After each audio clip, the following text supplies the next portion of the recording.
bring this to roll call. Commissioner Robbins. Here. Commissioner Rushton. Present. Chairman Bennett. Here. Commissioner Wessel. Here. Commissioner Sotis Little. Here. Commissioner Alguier. Present in Cleveland Township. Commissioner Lauer. Present. Yes, and I'd like to just so everyone know, Commissioner Alguier is here on Zoom, but she is not able to vote into the sessions by state law. And I know she understands that. So then that would bring us then to public comment. Please, yeah. I'm sorry, yes. That's all right. Thank you. Good morning, Mr. Chairman. Good morning, commissioners. My name is Gerald Schatz. I live in Northport. By way of background, I am a lawyer and I taught law and bioethics at Michigan State University. And I took my ethics training and was associate ethics faculty at Georgetown University. I bring to your attention the fact that our county is an equal opportunity employer. And for that reason, we should not in any way give any prospective applicant for a position with the county that we are not an equal opportunity employer. And to suggest otherwise is to raise the prospect of EEO litigation, causing the county a bunch of embarrassment and a lot of money. I don't think we want that. The chairman, unfortunately, has put his foot in our mouths by announcing a preference for Christians. And whatever Christian morality is, apparently to the exclusion of other versions of morality, as a qualification for the replacement county executive. For that reason, I ask that Mr. Bunek recuse himself from all further personnel matters on behalf of the county. Thank you very much for your attention. My identifying information and the copy of the document has gone to the clerk for the record. Thank you. Thank you. Any other public comment? Seeing none, then we'll move on to the commissioner comment. Any commissioner comments? Seeing none, we'll move on to the purpose of the meeting, which is the review and discussion of hiring process for county administrator. Good morning. Morning.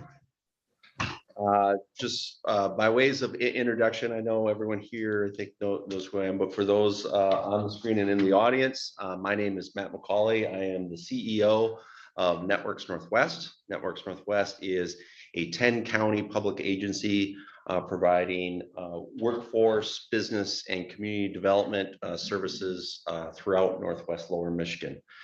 So I've been asked by the county board here today to assist with the identification of the process for selection of the Leelanau County's next county administrator. As part of your packet for this meeting, it was sent out the board dialogue to include. That was in coordination with Chet, a loose agenda, if you will, for this morning. Wondering if everyone had an opportunity to look at that and if there's any revisions, additions, or deletions that you would like to see from those bullets.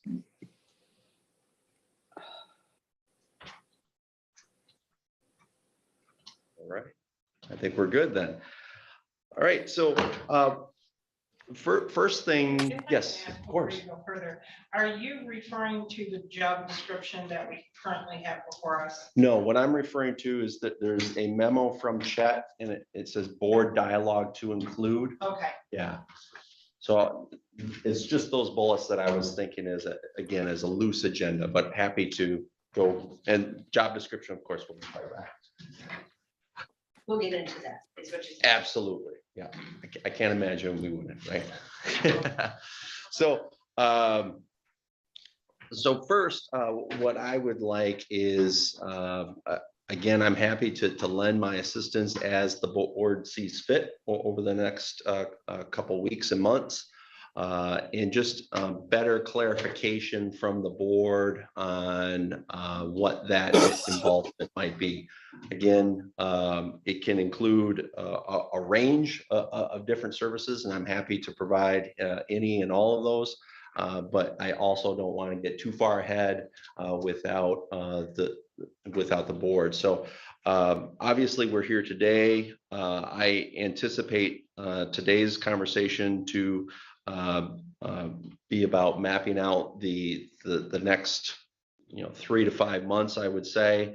I would also say that to begin that conversation around the job description, I mentioned within this document the possibility of what I call a marketing packet that would include additional information to prospective applicants, speaking to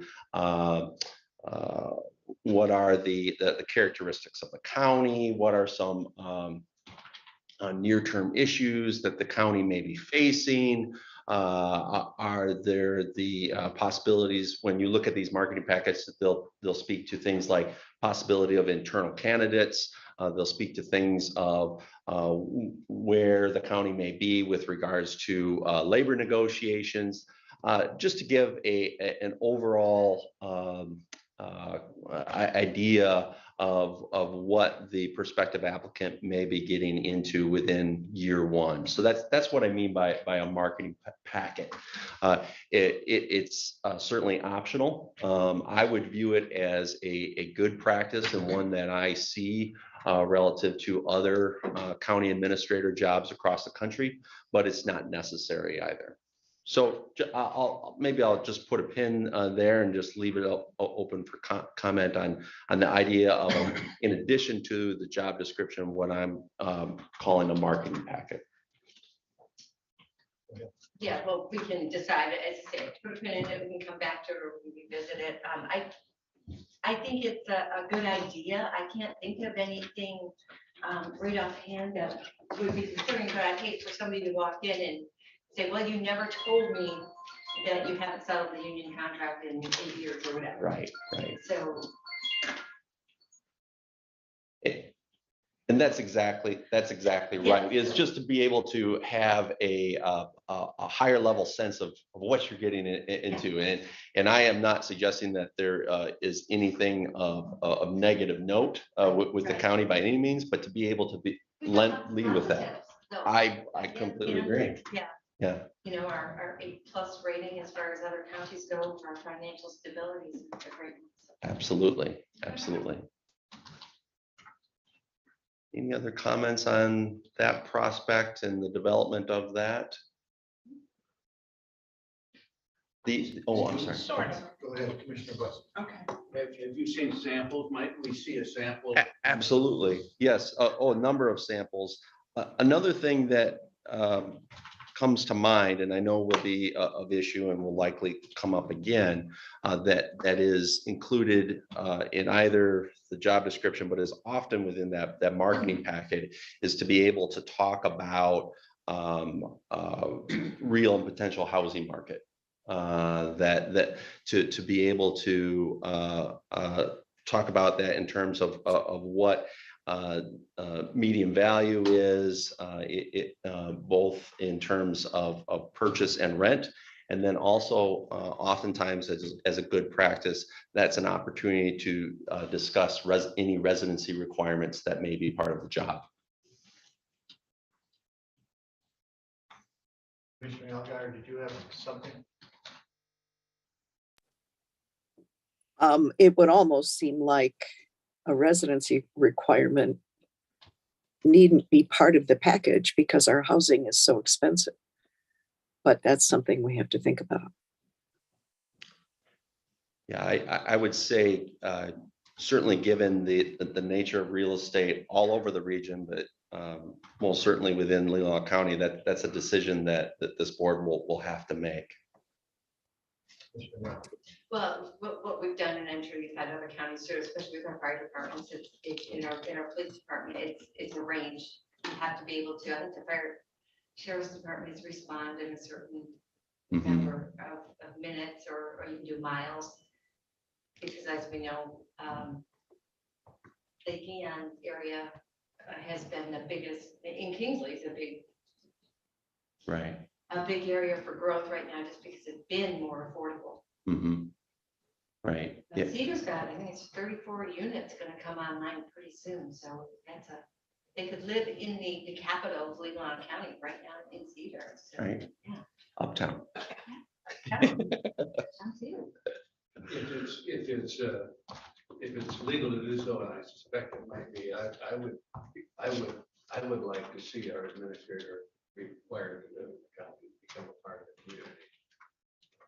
I don't want them driving from Kingsley Oh, not ideally. or Acme or even Traverse City. I think they need to be here if that's. I agree, it's possible, ideally. I agree. With that said, though, we do have to have some sort of flexibility in that regard because of the situation. As Melinda mentioned, we do have a range.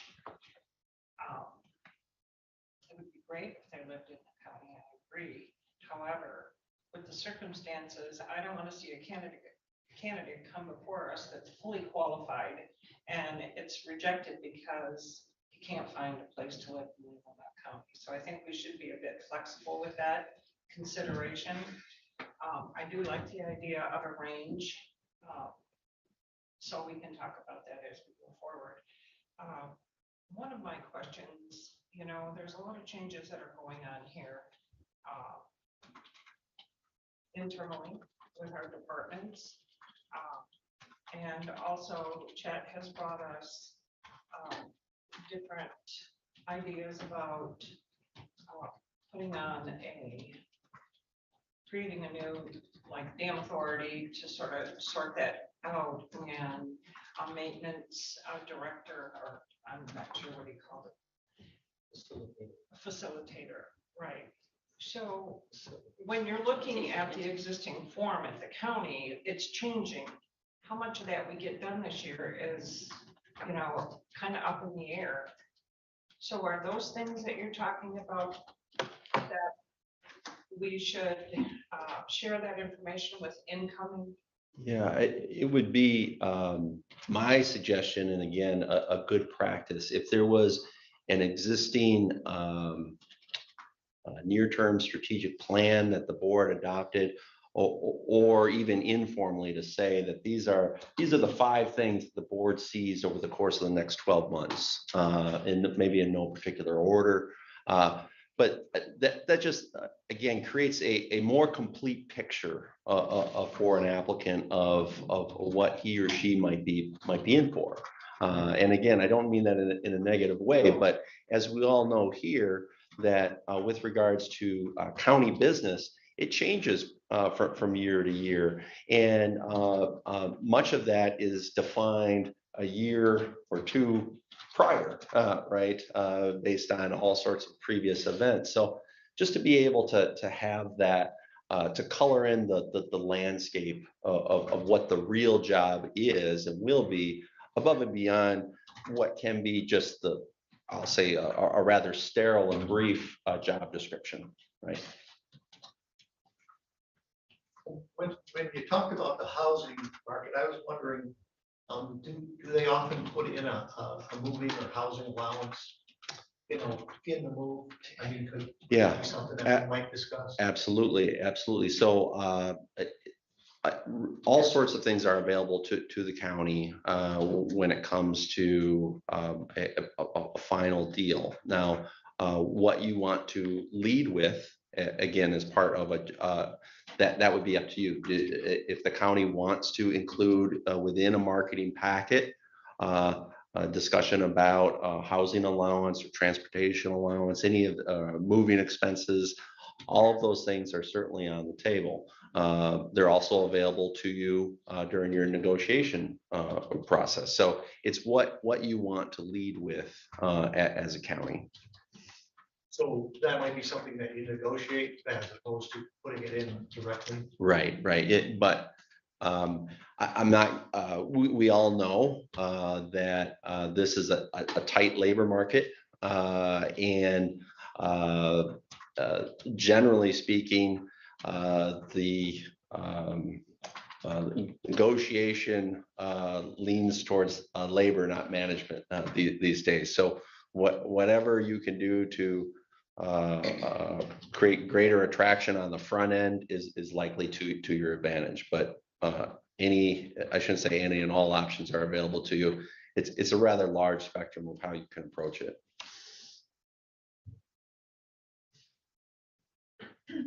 So then I suppose maybe we should start looking at the type of characteristics that we want, you know. Yeah, so absolutely. And just to, and it sounds like, but I just want to make sure that there is a stated affirmative here that with regards to my assistance, also including the creation of what I'm calling a marketing packet, that is something that the board would like to see. I think yes, that's really what I was hoping. Okay, absolutely, great. And before we get into the attributes that would be part of the description in that marketing packet, does the board also have interest in assistance with regards to the delivery and marketing of the posting? So this would be once a description and marketing packet is approved, that I would be able to assist on in coordination with the county, of course, make sure that goes to all the appropriate outlets like MAC, public administration associations, things like that. If the board so chooses to even open up it more to some of the more general human resource tools out there like Indeed.com. There are pros and cons to that. A pro would be you are going to get more applicants. A con is going to be that you are going to get more applicants, meaning that there's going to be some more sorting involved when you cast a wider net, so to speak. But is that also looking at that as another step within this process? Is that something that you would look for my assistance on as well? Go ahead. Gosh, I guess I can't think of why not. In the past, and I'm just going to lean on Laurel, though I know Laurel wasn't involved in the process at the time. And perhaps it was the clerk's office, but we're trying to think of who facilitated that for us the last time. And if we, but I think we maybe used basically MAC or the Townships Association. We did get a lot of applicants. So, yeah, I would say in coordination, perhaps if you can think of any other associations we should use or we already connected with. There is one that goes nationwide, but currently, for example, we're advertising for a finance director, and I have, like you said, you get hammered with applicants with Indeed, but they're rarely anything that pans out too well. However, I am advertising Record Eagle right now, and they have a targeted social media option, which I have included for the finance director position. And anytime you advertise in their classifieds, it includes a monster listing for 30 days. So we've really amped up our coverage for the finance director position right now. It's not just the Record Eagle, it's in the local paper as well as MAC. And I suspect that with the targeted advertising, it's going to help because they're looking for people who have similar interests, and it's probably going to be linked in Twitter, Facebook, all that stuff. Right. Pretty through. Yeah. Commissioner Silverstein. I was just going to add, I think that your involvement would be a very helpful service. You reach out to entities that we do not have access to as easily. And working with our county, who's very excellent at doing this kind of thing as well, the two of you would be an awesome force to get the word out. And yes, it's going to generate a lot more candidates, but that's good. Coming off the recent CEO search for community mental health, and we had real problems getting candidates because of the job market. We need all the help we can get. We need to get more. Okay, so what I'm hearing there, and I think it would be my preferred approach, to be able to work directly with county staff with regards to the release, the distribution and marketing of the posting once we get to that point. And that way we can, Right. well, we can either hear from you or direct from staff that how the process, because we're gonna want to know in detail how we're doing and how many, Absolutely. how And- many places we advertise this at. Right, and that intake would is most appropriate to come through the county, not through my agency. So But I think what I'm hearing is that we're authorizing you to be able to go out, and does anybody object to that? You know, so that's, that's the understanding, you know, and what I would say is also NACO, you talk about MAC, there's also, correct. you know, the National, you know, Association of Counties. Right, and I have contacts with all of those groups, and we're happy if what I'm hearing from the county is cast the proverbial net wide and far, then we can certainly do that. You know, we talk about the MAC Association, what about the Township Association? Yeah, and MML. So there's three state associations that, or I'm sorry, four that I would probably consider. That would be MAC, MTA, MML, which is the Michigan Municipal League, and then the MAR, which is Association of Regions, which all the regions are comprised of counties. So there's usually that level of familiarity. So of those four public administration groups in the state, I would say all four. And then at a national level, it was mentioned NACO, there's NATO with a D, not a T. There's a number of them. So as we get closer to that, I'll work on a listing. So the county board is aware of where that net is being cast, and then we'll also work through our local. Yeah. One other thing, Chet belongs to MACAO, and I'm not quite sure. Yeah. Yep. And then there's ICMA. There's all sorts of acronyms in the public administration world that we'll be able to reach. Okay.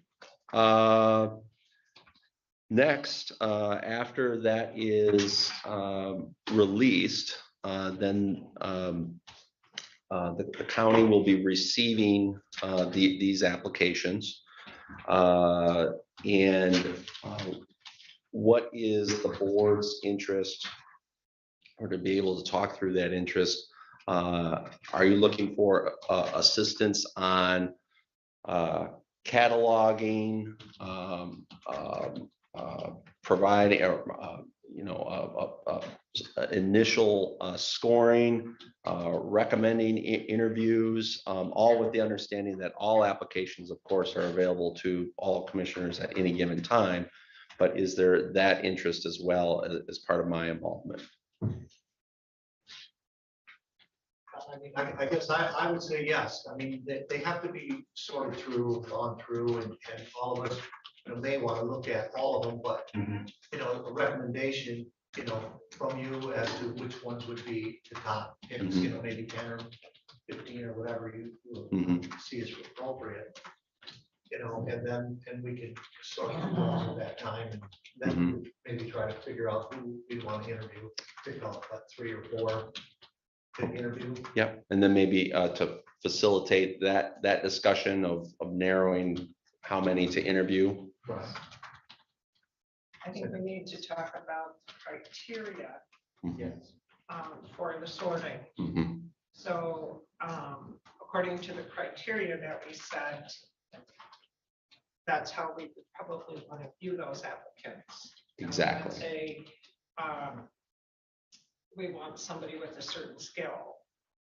And that's then a consensus. If that applicant doesn't have that skill, they're gonna go at the bottom of the Right. sorting pile, you might say. Right. So what I would suggest is when we get to, and this would be before we get to that point, but that exactly what you're saying, Commissioner, is that to put a weight on different attributes. That's a nicer word. Yeah. And for that initial scoring to be based on that, and that's exactly how I would look to sort that there's a level of objectivity that way that you can place to it, which is certainly appropriate.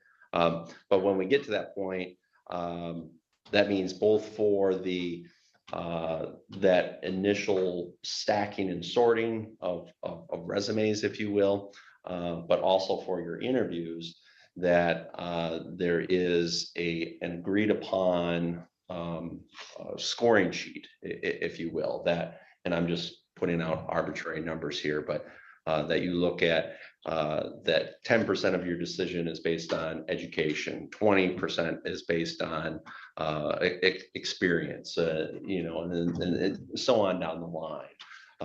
That would be something that we would also work as a group on toward it, for both the resume side of the process and the interview side of the process.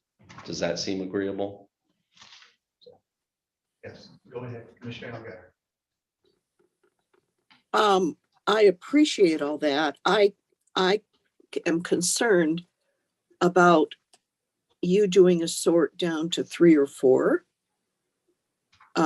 Perhaps doing a sort down to 10 or 15, depending on how many we get, so that we can see the range and have a little more, I don't know, I hesitate about having the sort down to 3 or 4. I'd like to see more candidates.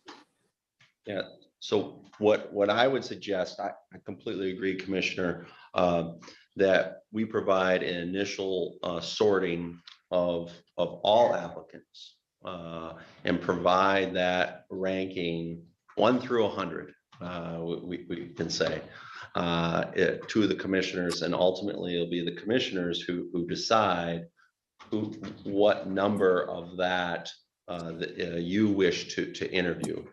So it wouldn't be my suggestion that I provide the commissioners the 3, 4 that you interview. I think that it's very important, and that's an arbitrary number too, that the commission decides who they want to interview. But I understand what Commissioner Allgaier is saying. However, I think it's going to be important to have the applicants sorted according to the criteria that we agree upon. Mhm. And when we can look at the applicants and say, okay, this one has a master's degree in whatever, or this one has no degree in a certain area, you know, if they either have the skill or they don't have the skill, I guess is what I'm saying. If they have the skill, they're going to be ranked higher in the process of sorting. Right. And we're going to have an opportunity to look at all of the applications. So I think it's going to be important that we determine the criteria of sorting that we want to see, so that as we go through, we can seek out the best first to see if that's going to, you know, be a candidate that we interview. Does that make sense, Gwen? We can see all the applications. Yeah, as long as we can see them. Yeah. I don't. I would also personally like to see us be more inclusive the first round, and then do some phone interviews and phone calls, and not bring everybody here for an interview necessarily, but let's have a wide net, and then do some preliminary calls. and maybe or use Zoom. So that we don't bring somebody here for a 2-hour interview, but maybe a 10-minute pre-interview just to get to know them. Yeah, I think we should develop the process as we go along. Yeah, I like that. I like the development process. I was going to say, and perhaps even reserve the right to, at any point say, hey, you know what? And, you know, Mr. Robbins may say, we didn't look at, Sally Bagel, but, I'd like to now. And we could all reserve the right to do that, to relook at a candidate as we become. Yeah, certainly, I think, again, a good practice to consider in this is that what I hear Commissioner Lautner saying is that your scoring, which should be objective and documented, can adjust as you move along based on emerging needs and based also on what you're seeing from an initial applicant pool. So. Right, I guess my reason, and the reason I throw that out there is because we may have a candidate, we say, well, we always say they must have a valid driver's license. Well, perhaps, you know, the perfect candidate just has never had a valid driver's license. Let's say, let's relook at this person, and if they can get their valid driver's license, you know, get over their fear of driving by this date, they're our perfect candidate, except for this one thing. Maybe it's a college class, maybe it's whatever, but we can. A great, let one thing settle yeah, out. a great example of that I see across all counties, that there are still individuals who don't have a college degree, but let's say this individual had 40 years of experience as a county administrator. Certainly, it may be a preference, a college degree, but if you look at that experience level, a reasonable person could say there is an equivalency at a minimum. Yeah, I think we need to put in or so many years. Experience. All right, well, that's good. That's excellent. And then as part of this too, in terms of the process, not only scoring, but to be able to speak to, and we'll get to this, but just to put a pin in it, is that what I heard from Commissioner Wessel, that because of some recent advancements in technology, that you are able to potentially interview a lot more people if you so choose, in terms of an initial round, and then narrow it from there. So it could very well be, and this is arbitrary, that you have an initial 10 people via Zoom, do a first round in person of 5, and then a second round in person of 3, or something of that sort. But for the commission to be able to work towards some level of targets as it relates to that process. Okay. Any other comments on those? I'm very happy to assist with that entire spectrum, and ultimately the decision is the board's, and I'm hopeful that what I'm seeing within this is just to be able to provide assistance to the process. But I want to be very certain and state aloud that all the applicants are available to the board for their pleasure as they wish to further the interview process. That all I am doing is providing a recommendation based on a previously agreed upon scoring criteria, but the board will ultimately make the decisions on who to interview and who to hire. And I've never been in the process of hiring a administrator. We've had people here that have, clearly the commissioners are going to hire the administrator, but I'd like us to think about elected officials and staff and even community being able to meet candidates and provide input. That's something that we're going to do. Helpful. again, we should make it very clear that Yeah. we're doing hiring. But part of the problem we had with the community mental health is we didn't follow that process until decisions were made, and then we had issues.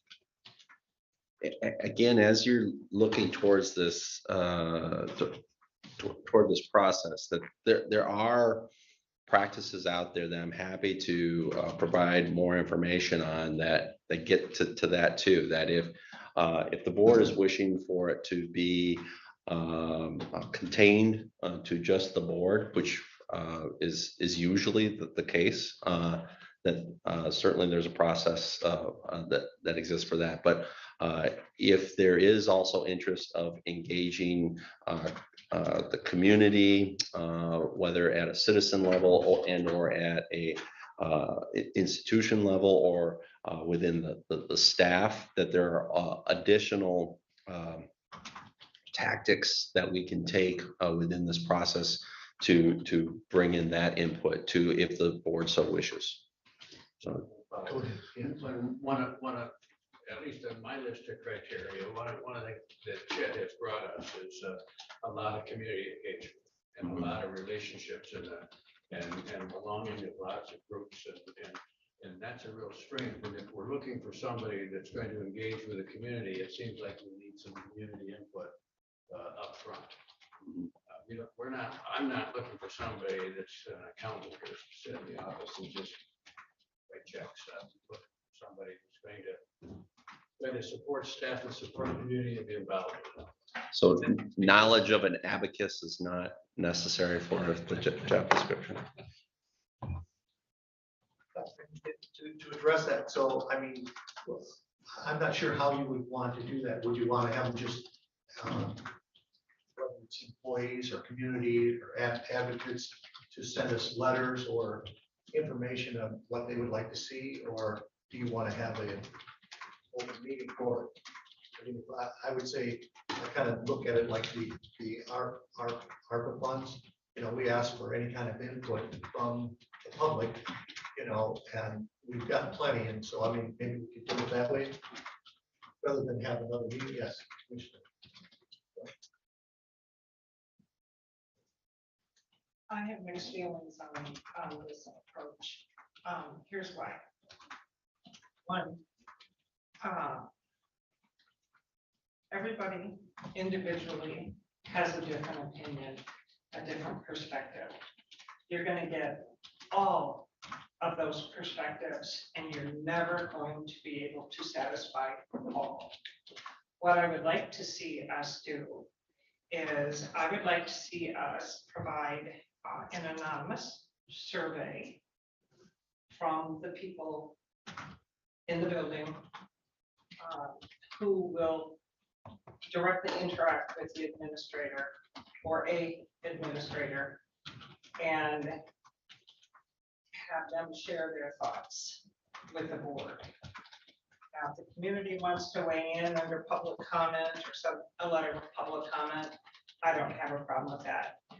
But for us to go through all of the community's response in regards to hiring our administrator, I think will become larger than we're going to want it to become. Simply survey the people that will work under the administrator or who will engage with the administrator and get their opinions. And that's all they're going to be is opinions. We're all going to have different opinions, but the 7 of us have to come to some sort of a consensus on many different things, the skill levels, the attributes, the process, how we're going to measure, who we're going to talk to, and you're just going to complicate this. Because I understand that, and I'm not suggesting that a committee or the community hired. I'd just like to see prospective candidates interact with staff and interact with public. Oh, that's going to be a one, if that's a criteria that we set for the administrator, it's our job to interview and make sure that that person has a friendly, whatever, personality or, you know what I'm saying? It's our job to do that. Okay. Yeah, I understand where all this is, could be a very good thing. For today. But what we have to do is put a person in a position that is going to work with all of the positions in the courthouse, because the personalities will change. Hopefully this administrator is going to be here for 10 years like our last one. But you know, ideally, if we could keep all these employees for 10 years, it's the same employees, that would be great, but they're gonna change. So this person has to be able to do what we need them to do, and that's what I think we're gonna have to focus on. I can share two things quickly. One is, our employees have never been shy about expressing their opinions on who we're looking at. I'm sure that's not going to change. And two is, as you mentioned, I think this is a very good point, Commissioner Wessel, is we've got Zoom now where we never had. So people don't have to come in here and watch the process if they're interested. They can watch it from home. And I can guarantee that they're not going to be shy. If they like a person or don't like a person, I'm sure they'll let us know. And so that's a great tool for us to use for the public if they care at all to get involved. What I would like us to at least look at. Spoke earlier, you know, like before we interview them, we got Zoom, put all the candidates on Zoom. Just have a little 20-minute session. They get to know us, they get to know, you know, we're gonna get to know them, and then they go into the interview. Maybe they'll feel comfortable, we'll feel comfortable. I'd like to see the same thing with the employees, the department heads, elected heads. I mean, the administrator's gonna be working with them, not us. And I'd like to see the same thing with them. You know, give them the opportunity to just have a little Zoom session, pre-Zoom session like what we may have. You know, yeah, sure, the employees can watch Zoom. They're gonna know what the candidate's like, but candidate's not gonna know what they're walking into here. I think they need to know too before they decide, you know, if they want to accept the position, to get a feel of what we are here.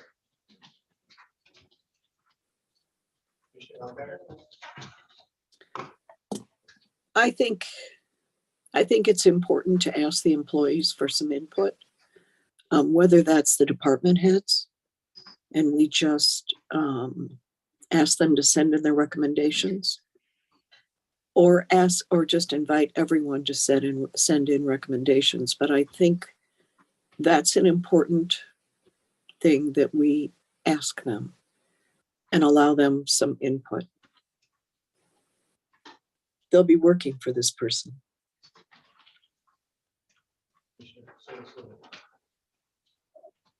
I agree. It is important to have our employee input on this, and I like the idea of an anonymous survey. That's one way. I like the idea of a Zoom interaction participation with employees so that they can ask questions and focus. But however we do it, it is important to include our employees. And I'm wondering, you mentioned that there are other techniques for community involvement, and I was just wondering, and you may not know off the top of your head, but what some of those might be. Yeah, so not with county administrators. I've not seen with that. I don't see why not. But I have seen informal meet and greets implemented, where there would be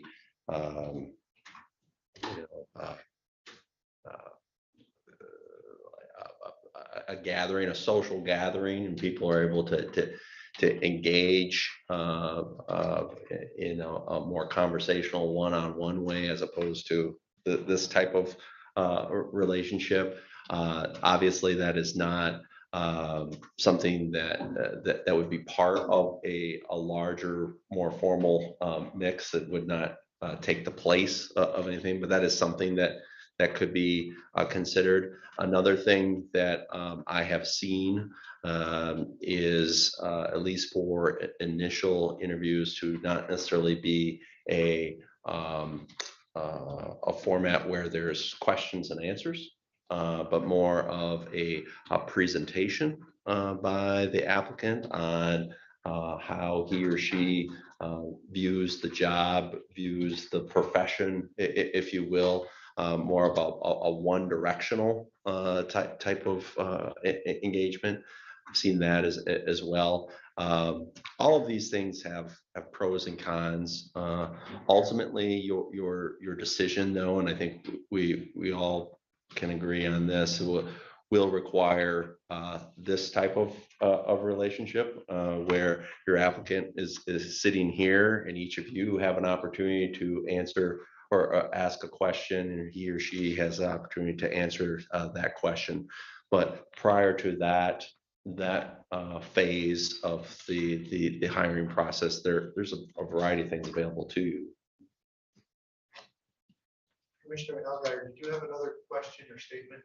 I thought you had your hand up. Oh, okay.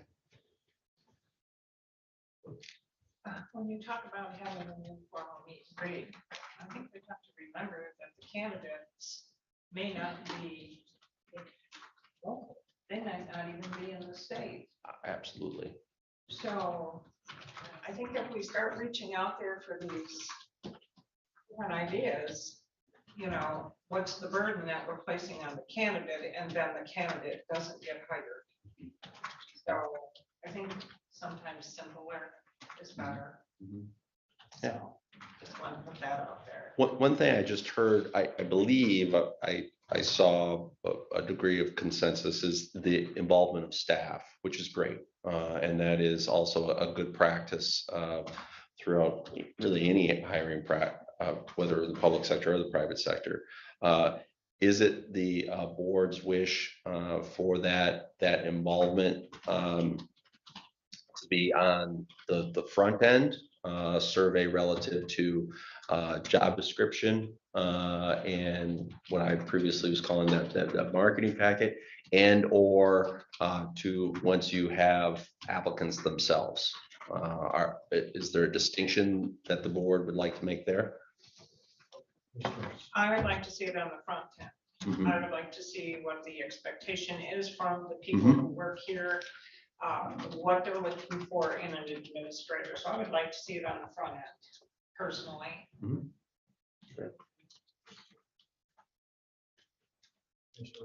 So I guess I'm concerned about how I'm concerned about time, because there's been a lot of ideas thrown out. We're going to take some, we're going to not take some. As I said before in the past, we've always had employee involvement because our employees aren't shy, and our employees are vocal, and our employees have always let us know what they think about a candidate. Now, that's been one-on-one. So how do you want to go forward? We can stretch this process out for a long time, because you're going to start talking about meet and greets, and Commissioner Rushton brought up the first problem I saw is we could have a candidate from New Mexico. Now, they expected to fly in for an interview, and then expected to fly in for a meet and greet to meet our employees, and it can get pretty complicated in a hurry. So who's going to develop a survey to our employees? Is that something you're willing to do on top of your volunteer services for us, and get all that back? And are we going to get all those back? Should it, are we going to just look at what the majority of our employees want? And if one employee mentions one, are we going to look at everything our employees want? Or just the majority of what our employees want? And leave out if one employee mentions one thing, but it doesn't, there's only one employee mentioned this, and we're just gonna set that aside, but it could be, I think, I don't know, I stand on it. Obviously, it's very important that this person has to be able to work with our employees. We know that, we obviously will do that, but I think we have to be careful that this is our employee, and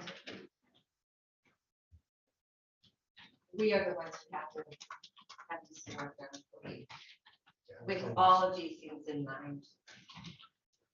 Yeah, you know, I guess I would say the idea of a meet and greet to me is, once the person's been hired, he gets to know everybody. And that's the only way I've seen those used before, as far as a meet and greet. So I don't think that really should be used, with a candidate. Because I mean, we may have 3 or whatever. The other thing, I mean, I like the idea of getting input from the employees, but I don't think it has to be very formal. I think we as commissioners can talk to any of and I would say especially the department heads, to let us know, because for them, they're the people, they're employees underneath them. They're not really, even the administrator really deals with the heads more than the actual employees in each department. So I believe we can get that informally, and we don't have to go through the survey. I mean, that's my feeling, and so that we can get that as we go along. And as things will change, or as we see a candidate, I want them to be able to express to us what they're thinking, or what they see wrong or not wrong, if they want to do that. If we just do the survey and think that this is the final answer, things can change depending on the candidate. That's my thinking. So I'd rather see it less formal, and actually help the process move along.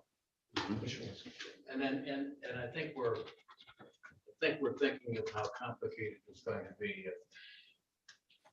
You're a school head, when a school district with boards of education who hire superintendents, if they hire the superintendent, but for your final interview, when you come in, the public is there, and you have a little social beforehand, and you meet the public and you meet the staff.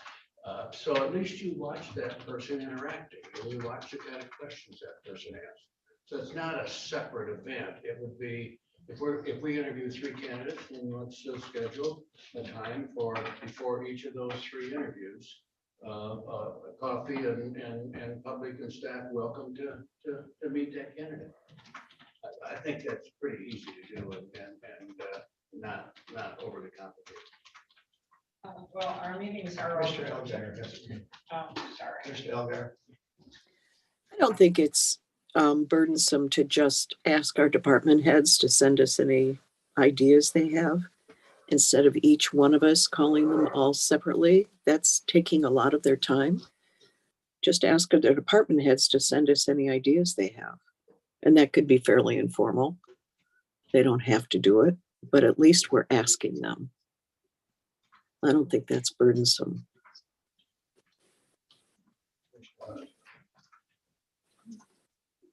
I was just saying that our meetings are open to the public. We serve coffee at all of our meetings, so they're welcome to come and listen to the interviews, all of them. I don't think we have to schedule it formally. Mr. Robbins. I appreciate everyone's comments, but sometimes I think they overthink. We don't even know how many applicants we're gonna get. I'd say today's world, if we get 3 to 5, we're probably gonna be doing good. So it's not, it'd be nice if we do get 10, 15, but I don't know, how many did you end up at? I don't know. Well, we had 4 finalists. Yeah, but I mean, how many put in? 10. Yeah, so I mean, I don't know, we don't even know what we're getting, so as far as your comment, Chairman Bonick, as far as administrator not being involved with employees, I disagree, because we're losing our administrator now. That's what I loved about the guy, is he knew the first employee, our last employee, all the way up to department heads. He interacted with everybody. That's what was great about him. So it is, I feel they should be, we're not hiring somebody just to interact with elected people or department heads. I want them to interact with everyone. I agree with Commissioner Robbins. I think it's worth our time to get input from our employees, no matter how we choose to do it. It doesn't have to be formal, as Commissioner Algar said. You can simply ask our department heads to talk with their staff and pass on everyone's thoughts. But it also gives us a check of where they see problems, what they think is important for their well-being, and we want them to be productive employees and happy in the job. So I think it's really important to make the time to get that input in some form. So if I may, and Commissioner Lautner brings up an excellent point, and everything that we've discussed thus far are possibilities, right? But your possibilities, as in your personal or your professional life, is defined often by time available. So this also might be a good point in this discussion to talk about, or my words, how I would suggest to approach this is to reverse engineer these next couple months, and that if there is an agreed upon date by which you would like this process to be completed, that we can then work backwards from there and see what steps need to occur and what is possible within those timeframes. Does that make sense? And would that be agreeable to everyone? I think it makes sense. So initially, I put forth without any knowledge, admittedly, very naive, of what some projected dates might be, but I put together a very loose timeline that ended in November. It was discussed the last time I sat here that might be longer than what the board would seek. Has there been any other thoughts on what an end date might look like? Two things. First of all, one thing we have to do, and I don't think I missed it, and I'm not exactly positive of when it would come in, but we have to allow a little bit of time for background check. Mhm. Good So, point. and I think that comes. Well, it does come from the sheriff's office. I'm trying to think if we did a background check on all of the finalists or just on the one we want to select, and then we do a background check, make sure that they're okay. Sometimes we have to make sure that they understand, is it okay if we do your background check? They approve that. So that has to be considered in the timeline. I don't think it takes very long, but probably a few days. As I said the last time we met, I'd like to see this accelerated myself. And maybe you did accelerate it a little bit. The potential start date, yeah, we're November's ideal, but even if we could potentially be ready to have them start in October, I think I'd like to give us a little bit of room rather than, I know we would be okay if things stretched out into next year. I know we would be okay, but I'd just like to see us try to accelerate this anywhere we can as much as possible. So I don't know, if we can move that up to October.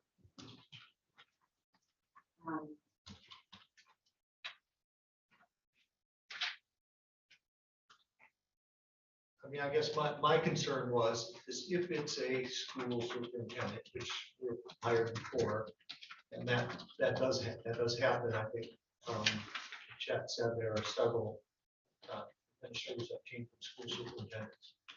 And that's going to be starting in September. Once they start, I think they're not going to want to, and that could delay us till the next May, which is when Chet actually started, I think May or June. So we would be, we'd be a year and a half away almost. So I'd like us to try to have a decision, and maybe this is too aggressive, but by September sometime, so or before September, by the end of August, if that happens. So, I mean, that might be a little bit too aggressive, but so that they could start September and then just, then we wouldn't have to wait a full school year. Mhm. Yeah, that's a great point. And it's gonna depend on I agree, we should accelerate it to some degree. Because we don't know what we're gonna get for applicants, and we don't know how many times we gotta go back out there looking, so. That's a good point.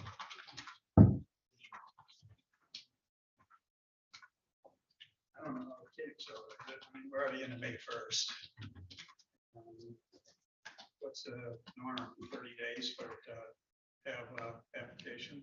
Yeah, no less than 14, no more than 45 would be how I generally And see it. So we're- that's that your, puts us into July, yeah. we're in the budget.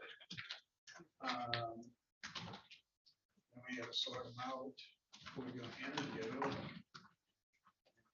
I'm not against this, trying to have it by September, but I mean, you look at the calendar, I don't know how, there's just no way, I don't think you could pull something off that quick. Well, I think we should set the target.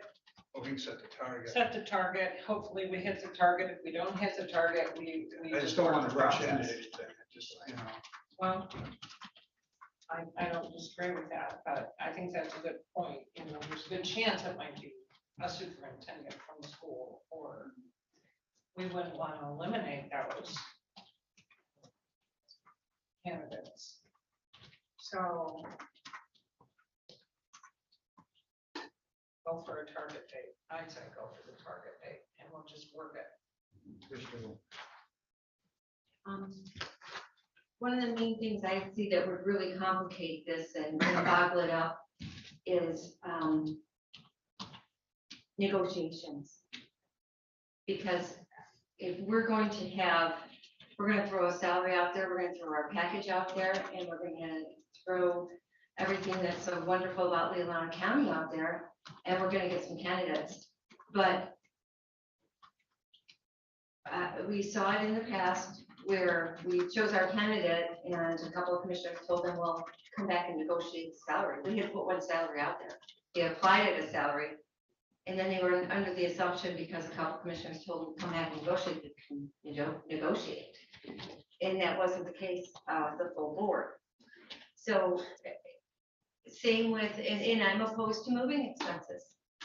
We have people trying to move into this county every day, and the county can't give them moving expenses. I understand this is our employee, but we've never had to do moving expenses before, living allowances before. And I really don't want to burden our taxpayers with that. They're trying to stay in this county as they are with their own living expenses. I don't want to burden them. We have done a travel allowance. And that makes a lot of sense, especially if they end up down in the apartments right down on Gray Road that are being built, 60 some units there, and they have to drive up to the courthouse. It's a long commute. I've got 20 miles myself, so I understand that. Is that fair? I think that's fair, but I don't think we want to lead them to believe we're going to negotiate. We have our salary package, and first round, see how it shakes out. I think there's somebody out there. I really do. Commissioner Lautner has two really good points in that, and stop me if I'm putting words in your mouth, of course, but that you're only able to define up to a point, that the two variables after an offer is made is negotiation and start date. Those are things that are going to vary pretty significantly from applicant to applicant. There may be someone right now who currently isn't employed and can start on Monday, right? To offer an alternative to the scenario of a school superintendent, let's say, who may be thinking about many months. And then that negotiation period that will exist, that could be, immediately a hand is put forth and shook, and that's great. But there is a possibility for that back and forth. So you can't define that. You can only define it really to that point of where you're a selection of preferred candidate, I'll say. Now within that, another discussion, and I'm hearing a preference toward accelerate, but accelerate within reason, then another discussion point would be, is this process driven through your regular meeting schedule? Or through special meetings? Because if you're working through your regular meeting schedule, that any accelerated process or even this process is going to be challenging. Yeah, I'm nervous about our interest in acceleration. I understand it, but if somebody's working, I don't want to hire somebody that is going to not be committed to their current position. And I think we need to allow some time for people that are working to finish their job. We can always do an interim if we need to of some sort. So I don't feel the rush to do it poorly or to make somebody, when we can find, I don't know that we want somebody that's not working. I think we want somebody that's working very successfully someplace. And part of that means they probably aren't going to be willing to leave immediately. They're going to want to wrap things up. So I don't feel the sense of urgency because I do believe we could find somebody to be an interim while we do it. I do believe that this board is very willing to do special meetings. We've done them pretty regularly. So I don't think it's contingent on our regular meetings, twice a month. I mean, just like this one right now, we, set it up at a special time, especially working with your schedule as well. I think we're willing to try to accommodate your schedule and, and move it along. I mean, I just wrote down, if we, and it isn't so much different than yours as far as, having it ready by the end of, by July 19th, that we have things approved and ready, by the end of August, we're interviewing the candidates, or middle of August, at some time. And then, then set a date, and whether it's August 31st or it's January 1st or May of next year. I think, Commissioner West is right. We want somebody who, if they have a job, feels responsible for it and have, and want to complete that job or give them the proper notice or whatever. And so, but I do think that actually using this schedule, we could just follow that and just whether, and the things that you're talking about, the negotiations and that would come after the beginning of August, really. And I think we work within the schedule and not knowing when the potential start date would be. Well, the other thing I'm going to throw out there is that, yes, ideally, you want somebody who, I'm not even going to say ideally. Sometimes people retire early. They found that sitting home twiddling their thumbs doesn't work for them. So, and there's a lot of, as you know, here at the county, what 25, 50? So if you had 25 years of service here and you're only 50 years old, you can retire. So the other counties probably have a very similar thing, and maybe there's people who take advantage of that early retirement. Found out they always want to move to Leelanau County or have moved here. That person could be here. I think just as an aside that there is a competitive advantage that this county has over other counties in that regard is that we know the demographics of this community. That there is some of the highest educational attainment, so the highest degree of professional success that has located in this county later in life. And there are certainly a number of individuals that may be willing to re-enter the workforce, if you will.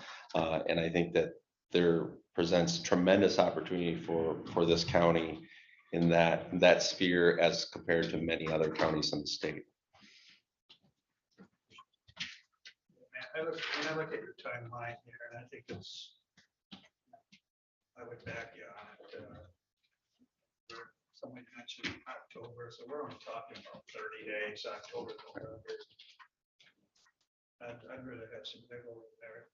In case something comes up, and like I say, I want to get the right person. I don't want to rush it. So. Okay. So much of this, this is good. So if some broad brush strokes on what I'm calling reverse engineering, and what will be helpful is then next time we talk, I'll have some specific dates within that we can provide benchmarks to. But what I'm hearing from the board is that a willingness for special meetings, so those dates aren't necessarily beholden to your executive or full board meetings, correct? And we can use those dates as well. Right. Often, with our evening meeting, we will meet in the afternoon, or with our executive, we will have another meeting in the afternoon after. Right. So it's on top of special meetings.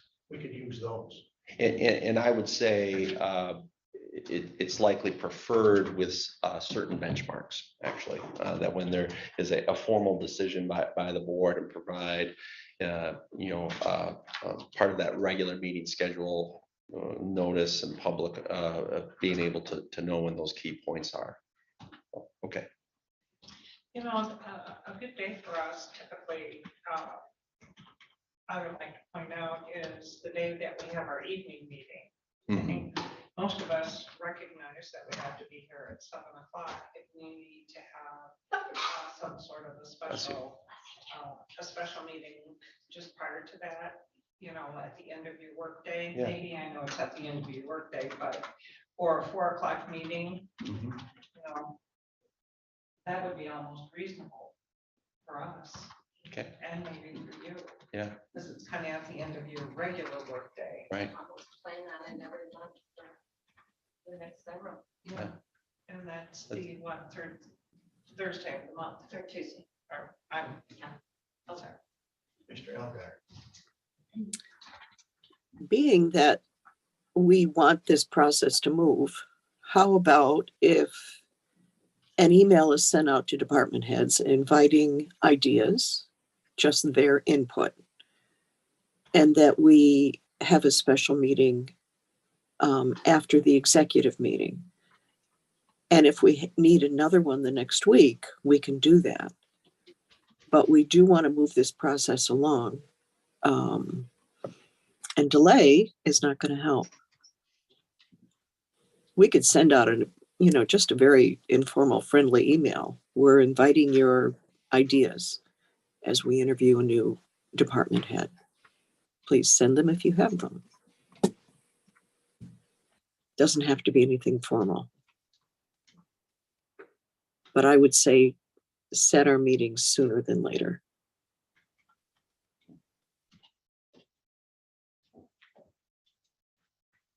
Does anybody object to any of that? I think that's a good idea, but I think it's a good idea, but the executive committee meeting, it depends on the meeting. Sometimes we run long, whereas the regular meeting definitely wouldn't be a problem that I see. So you might not want to use that same day. We've gone until 2 o'clock. Many of us are somewhat brain dead by that point in time. So a little bit. I am speaking for myself. Of course, I have an earlier start than most of you, so it just means, if it's doable, let's do it, but, just keeping that in mind. Yeah, I'm hearing what I'm hearing is that agreement on let's set a schedule with specific dates, and that there is adaptability with regards to those dates, and it may be just a mix of special and in coordination with. The only reason I brought up that issue is because we're usually here for a Right. 7 o'clock meeting. Right. And I brought that to the table for you to consider. Yeah. And, but I don't think any of us are opposed to having a special meeting that's required if you've got something that we need to discuss. Right. So. Commissioner Robbins. First of all, I know our chairs are good for about 9 hours, so I can't speak for your chair. But I agree with Gwen, and I think we could also maybe expand that out, like I mentioned, as far as the community involvement. You can come in with their public comments and maybe tell us what they're looking for, or Mhm. send a letter, we can expand it out to that too. Yeah. Yes, I have tremendous ability to find myself in a chair for 9 hours if need be. I've been working with local units of government now for almost 20 years. So I know the Tuesday at 7 routine and happy to engage. Any other comments? So I mean, I guess that's what, if we have it, usually our schedule is, we set like 1 or 2 dates ahead. And then when we get to, then we look at 1 or 2 ahead again, so that everybody can plan. Right. And that's usually how we do it, instead of trying to do 10 at once or something, but. And I assume it's agreeable. I would prefer this, that to be able to work with Chet on that, because he will have greatest insight, at least at a staff level, of intensity of whatever meeting we're talking about prior, that you may have an agenda item that needs to take up more time than usual. So maybe we avoid that date, that type of thing.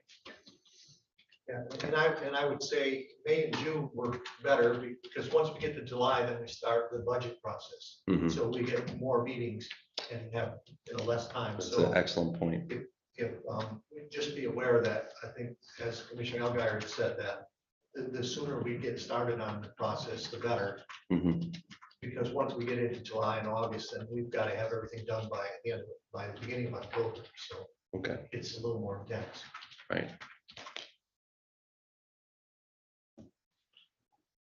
All right.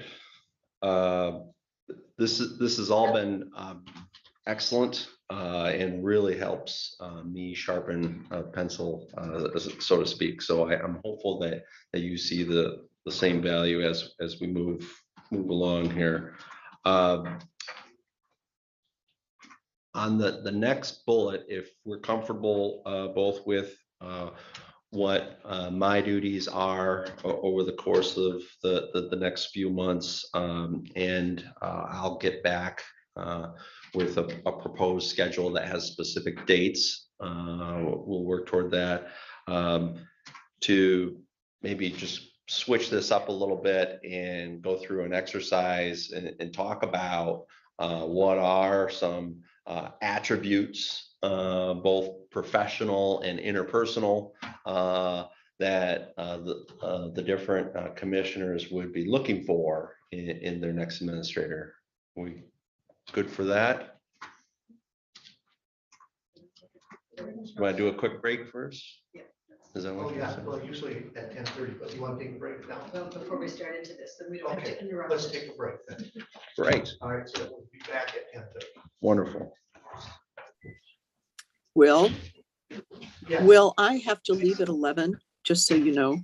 I have a medical appointment.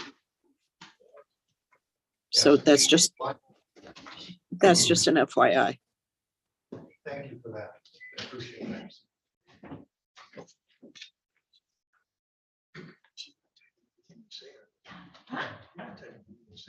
It doesn't, I mean, it doesn't go in the final, but I gotta, so will that use like the take? Hi,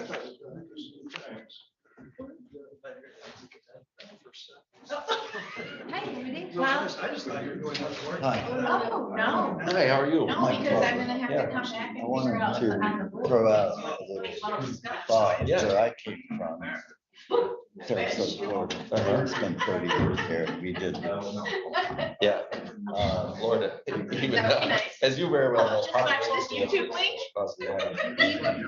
Public security. The thing that worked well for us after several iterations, trial and error, was when we had a top level candidate. Our community was very involved. We had television, live television. We had people right on top of us. all the time. Try it, that's all I can do. They wanted to have voice at every level. But if there were 4 candidates, for example, for a city manager position, they would interview 2 in the morning, 2 in the afternoon, maybe an hour and a half each, something like that. But they would set aside that much time. And while each of the candidates were in a different place waiting their turn. In that hour and a half, staff, department heads, citizens, we all talking together at the same time. There was no delay, and it worked very well. Yeah. It was just a way of being able to talk to somebody for a few minutes. Right, right, And you got to see how they behave with different special interest groups. right. Whatever special interest groups entertained, but for us, staff was really just, we wanted them to be able to see who they'd be working with. Absolutely. The department heads as well, Yeah. and then the public. So it's just, there was too many people from the public. Might not be that way here, but they picked like 1 or 2 or 3 people that they allowed to come in and do that kind of stuff. That didn't cost anybody any time, and they could still make a decision at the end of the day. During these breaks, the department heads, staff, other people would interact with the commission and give them more feedback through various means. Right. And so it just, it went really smooth. Yeah, no, I appreciate that. And it's amazing how every process is the same but different. Right? That there's these little tweaks that you can make that really fit that community. They were concerned about the same thing in terms of taking too much time out. They also had one in the evenings at a venue where everybody interacted. Yeah. That seems like too much for this. Certainly an hour and a half for special interest groups, which maybe solve the problem. Yeah. Yeah. Well, I appreciate it. Thank you. And any potential executive. You want to check it. And that's what we're telling them. We'll set that up, you know. Oh, okay. Yeah. And Well, I appreciate that.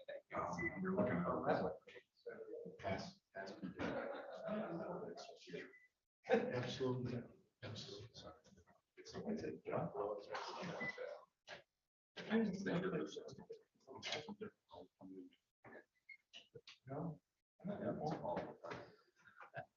Well, yeah, I hope you understand that there isn't any animus. No, I know. What I said. If I would have said, it needs to, a woman, it has to be a woman of color, would that have been all right? Oh, God, no. Well, then how does that work in the federal government? It doesn't. Well, the president did that. No, Yes. now, just hang on. The president is not talking about.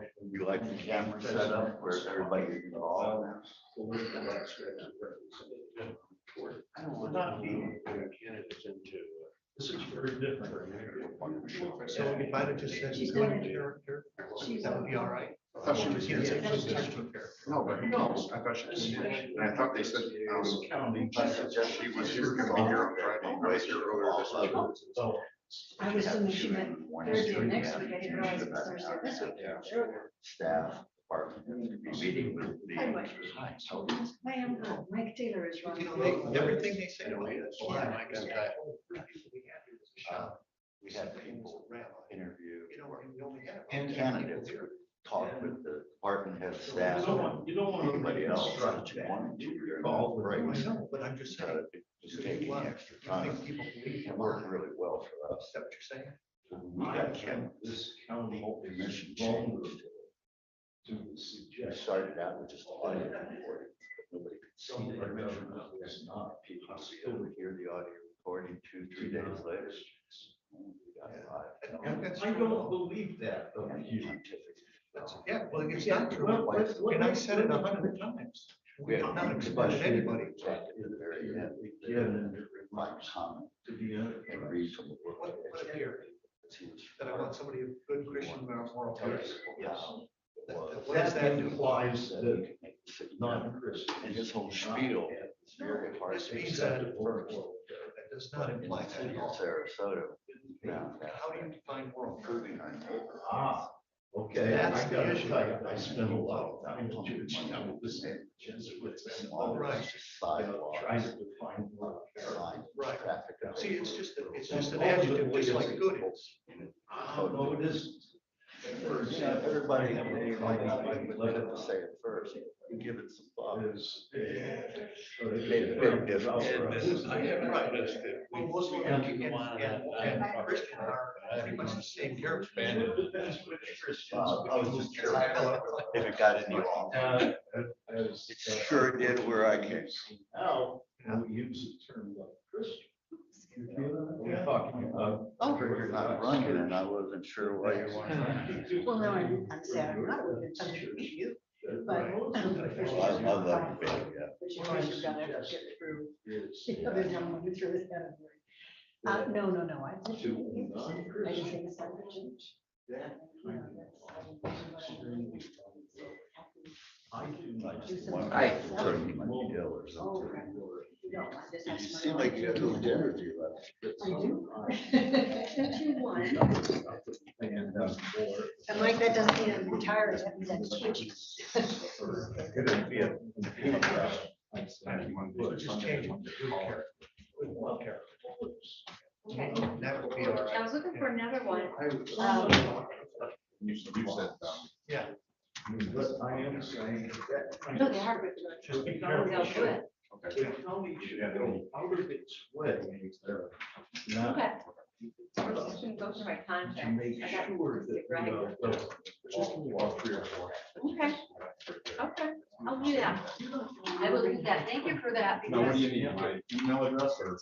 I just forwarded to your phone one. Okay. If I got it in my phone, you can tap, I can just ship them. Did it go through? They have a long experience in what. Yes. Okay. I'll hopefully go through us. So I can send you a couple more. Mhm. Okay. And ask him and his wife Molly to do it. Okay. I suspect Very not. Like, you know, All right, I gotta hit the road. Oh, okay, thank you so much. I thought it's just that, like, good, it's another description, so I consider it. So I appreciate your comments. I think, you know, I thought, you know, just like saying it needs to be a woman of color, that, you know, yeah, you don't want to do that either, you know. No, I mean, You know. he was talking very. Well, but now he wasn't, he was talking about somebody in the Supreme Court. Oh, that's right. Except, you know, But that's affects the whole country, Oh, yeah. you know. I agree. Thank you. Thank you all. It's all the same. I don't wanna say that.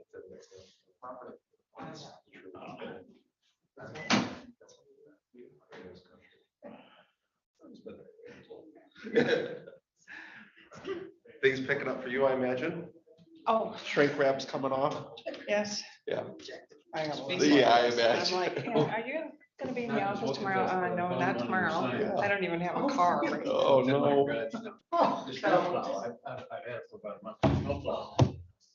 Yeah, I think I got probably about 150 or 175 on my list. I gotta go home and deal with that. Oh, goodness. Is Michelle? Yeah, snows today. I see the marina, That's right. little, you know, here and there kind of populating, so I figured you were doing the same.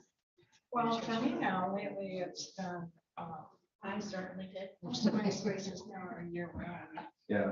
So it's whether or not there's shrink wrap. They're not even on the lot. Yeah. They're in Florida. Yeah.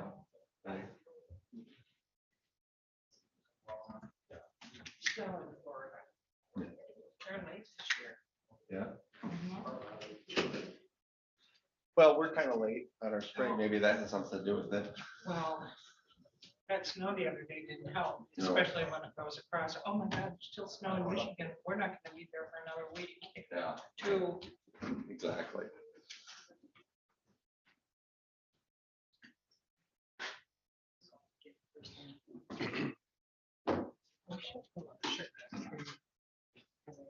I like to figure my copy till mid-afternoon. Yeah, I didn't even think about that. Okay. I'm so asleep. Just before 7. It's like, wow, I really got to sleep in. 5 o'clock. Well, we're electrified. Where's that Rick? Come on, Rick.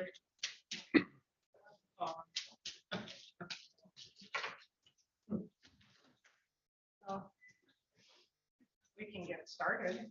Yeah. Oh, man, I see him standing out there. It's the door, yeah. Here it comes. Yeah. Back to order.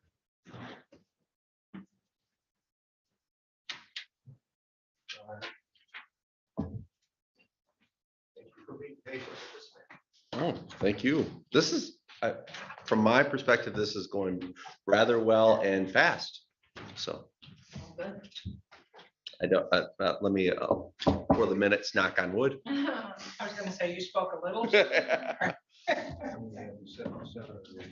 So talk to us about the typical attributes for this kind of position. I think we could start there. Yeah, sure. Typical Well, I don't want to, No, we're not looking for you to. yeah, inform, but Yeah, the typical attributes for a position as an administrator. yeah, so there was already tremendous conversation around one that always exists, and that's an ability to interact effectively both with the staff of the county, but also what hasn't been discussed, but I'm certain is also implied, the board. That at the end of the day, this individual is an employee of the Board of Commissioners. So that generally, as an attribute, you look for experience with boards as a result. And this board, I hope everyone takes this with all the respect that's implied within it, but that boards can be difficult to work with. Not this board. And there are some specific skill sets that an individual should have and has the ability to employ when working with both board and staff. So that is somewhat unique from a management standpoint, because oftentimes management is just defined by working with staff, right?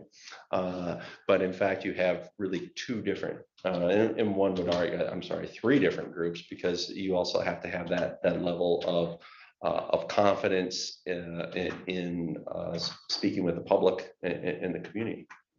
So you have three stakeholders, if you will. So that's what I think of with county administrators. On a technical side, I think about the ability and history with regards to unions. That is also something that is somewhat unique to this position and doesn't occur with most jobs out there. Even within the public sector, and I'm sorry, how many unions do you have? Five? Six, yeah. That is something that is something unique to a county administrator, and something that is generally looked for.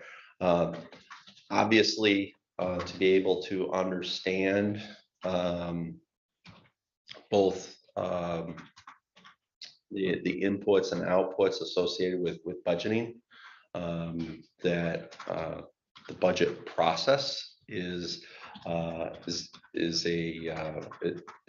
defined process within each unit of government, and then on the revenue side, to be able to have understanding of how property taxes work within the state of Michigan, especially when you're talking about outside candidates outside the state, that can be an issue, and millages and all the things that all of you are certainly dealing with. But as we work toward that description and that marketing packet, what I'll be able to do is draw from other counties, not only in northern Michigan, but across the state, because there are, at least in my view, Leelanau County is and not saying this lightly, but it is an exceptional place. And I'm certain that you are looking for and will receive an exceptional candidate as a result that will align with the place. But that said, there, with regards to when we're talking about county government, there are some similarities between Leelanau County and the 82 other counties in the state, and just some core attributes that are and should be universal when you're talking about county government. Thank you for that. Yeah. All right, so I put my cards on the table of what I would maybe be looking for with regards to an ideal applicant. Just I have these note cards, and I'd like to pass these around. And what I'd like to do with these, and Commissioner Alger, maybe we'll just, if you could just write down and then report out. But what I'm going to do is I'll pass out these cards, and I'm looking for the one thing, the one thing that you would be looking for as a commissioner with regards to a professional attribute and an interpersonal attribute. And interpersonal might be just a 50-cent word of saying, you know, the personality. What would you look for in personality from this individual? And then feel free to also put on here other attributes in no particular ranking.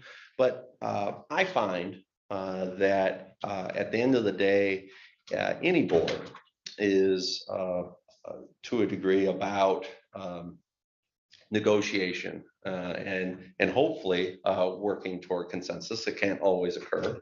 That's why we have votes, right, at the end of the day. But if you're able to express your one thing that you want to see, I think that sets the stage of building consensus, because I think generally people want to see everyone succeed, to see everyone's input within this. And I have a strong feeling that if we start from that spot of one, that you know, heads can get nodding in the right direction on everything else. So we'll see. I'm going to pass these out and maybe just take a couple minutes. One thing.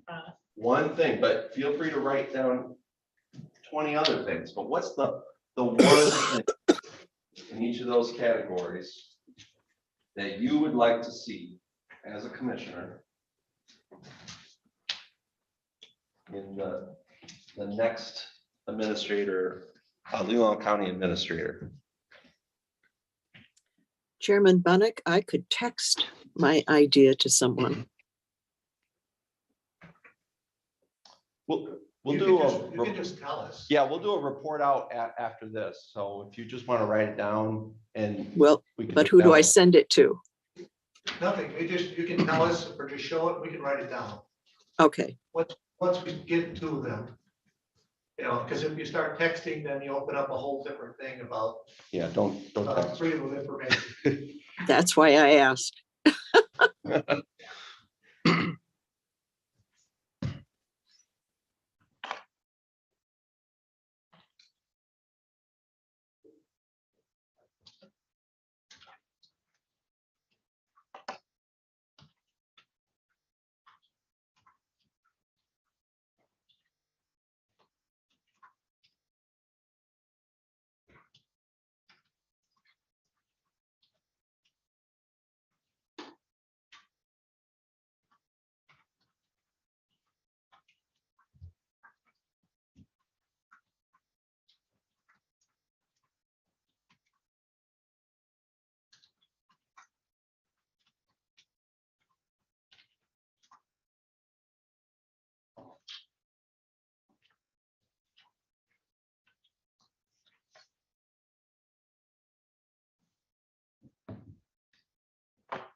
Is everyone?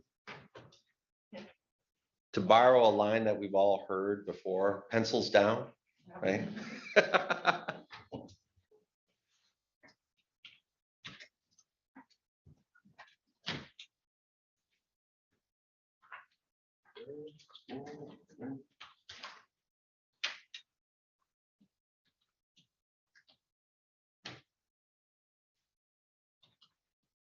Sorry. I couldn't find the word I was This is important stuff. Take time.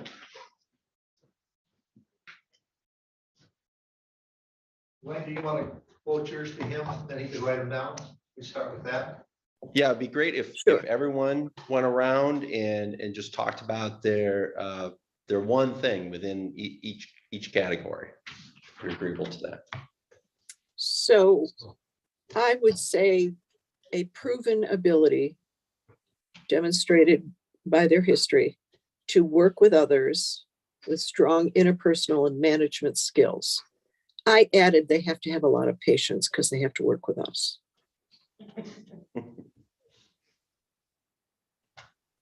Great.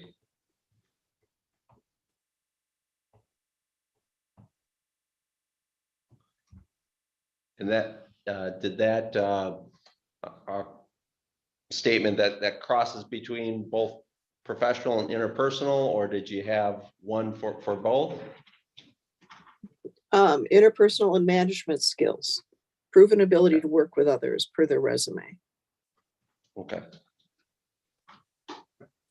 So if I may kind of parse out your statement, for me, that I listen to that and I pay attention to the word proven. So would you say that to be able to demonstrate experience is what you're saying with that statement? Yes. Okay, excellent.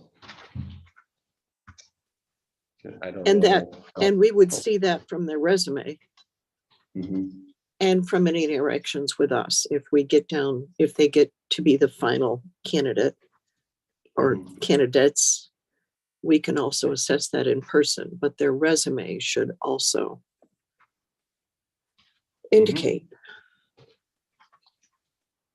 Excellent. So I guess I'll start with the, in the professional thing, I just wrote one word, honesty. Mhm. That they're straightforward, honest with us, and with the people, and with the employees. I think that's, Mhm. to me, a critical thing. And then in the interpersonal, I put they have a sense of humor. Mhm. Just to do this job, you've got to have a sense of humor. Mhm. Without that, you just go on. And to me, Chet, personifies both of those. It really does very well with those. So those were the two, I guess, a little more simple than Commissioner Algiers, but those were the two things that I came up. Those are great. And I'll just go next because I think I put down accountable, Mhm. being accountable, Mhm. professionally accountable. A person who is accountable, it doesn't matter what they're doing. Whether it's working with staff or working with employees or working with vendors or working with board. Mhm. They have to be accountable for the actions that they take. Mhm. And the other thing, I agree with Commissioner Bonnick, being honest Mhm. and friendly. Mhm. I put friendly. Well, who would want to work with that person? I think when you're honest with people, I think it just pays in the long run. Honesty pays in the long run. You don't have to keep covering up your lies.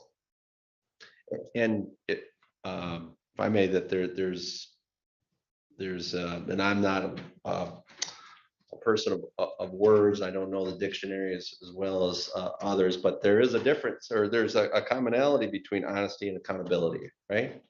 That there's an interplay there. Yeah. This was tough because I could come up with 20, but Right. on the professional proven leadership skills, on the interpersonal, I put temperament. Mhm. Get along. We can tell who the school teacher is.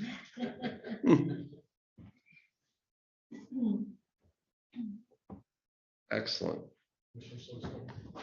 Okay, actually, your first example is exactly what I thought was most important in terms of the overall, which is to engage effectively with staff, board, and community. And in the interpersonal skills, I put outgoing, intense listener, and open-minded. Mhm. I think you're it. I put on the first one, strong leadership, that covers so much, and Mhm. accountability, honesty, open door policy to the employees, and just, be available. Not only to just this building, but to the community too. As far as the other one, sense of humor. Mhm. So, Thick skin. It leaves me. It leaves me. Yeah. I think if work is done. Yeah. Yeah, okay. I had, trying to remember what I had written down, because I wrote a lot of things, but one of the things was I had a firmness and a backbone. Okay. And what I meant by that was exactly what Rick had just said. I think they have to have really strong leadership capabilities, Mhm. or qualities, when necessary. It's not, they don't need to be all the time, obviously, but at times they're going to need to be. And then I had along there quick mind, and one more, which a quick mind and something else, I can't remember what the other thing was along that very same thought process. And then, yeah, fairness and community oriented also. Involvement, they need to be involved in community in some manner, Mhm. or willing to be at least. Right. And I think that reinforces some previous comments too. The kind of, there is a point, and then we'll talk about later, but preference for residency, right? And that you're more likely to be engaged in the community that you live in, that you're invested in. So I think that's very valid. To talk about, and this may cause people to shift in their seat a little bit, but it's a conversation worth having, that oftentimes, and understandably and rightfully so, that the word leadership does come out in these conversations, but there is a uniqueness to this position that we just spoke about, that at the end of the day, the buck, if you will, stops here, right? So it is a unique brand of leadership that an individual has to be able to navigate. Thank you. That when they have the loudest voice in the room, and when the board has the loudest voice in the room, or the strongest voice, has the board thought about that? Or I'd be really interested to hear perspectives on, and there's not a number or ratio or something like that, but that interplay between the board's leadership and the county administrator's leadership, right? And this is, from my perspective, often where there can be some problems in other counties that I've observed.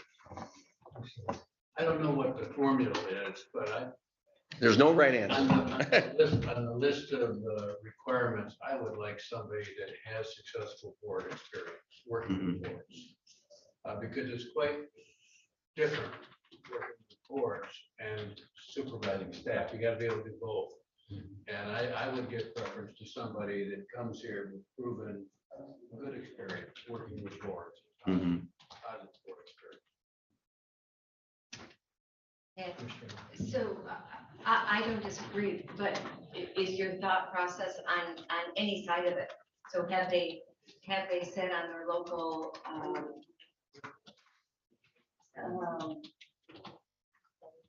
yeah, 4-H council or school board or have they been on a township board in the past?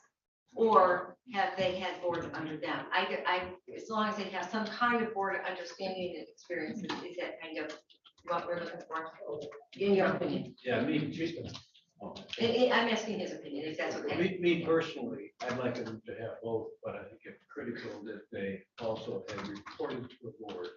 Because that's, lots of administrators get in trouble because they can't work with boards. And I think that's something that we ought to look for. Mhm.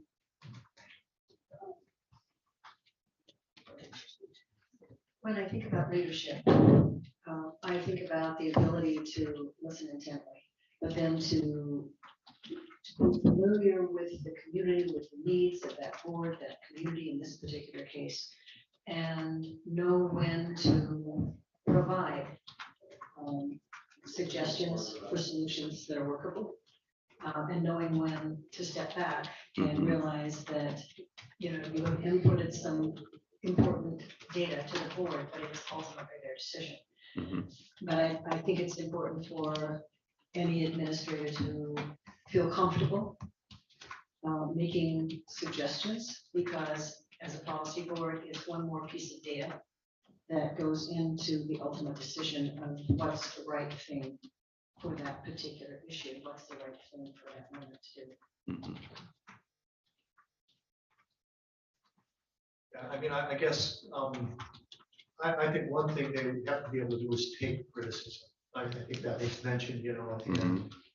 And, and be able to listen, at times, Chet, I've told him he's really not a commissioner, and he listens to that, he understands that, and he doesn't feel offended by it. He realizes that maybe he's giving too many opinions and not enough facts, And I think that's important, and I'm sure he's heard it from other people about different things.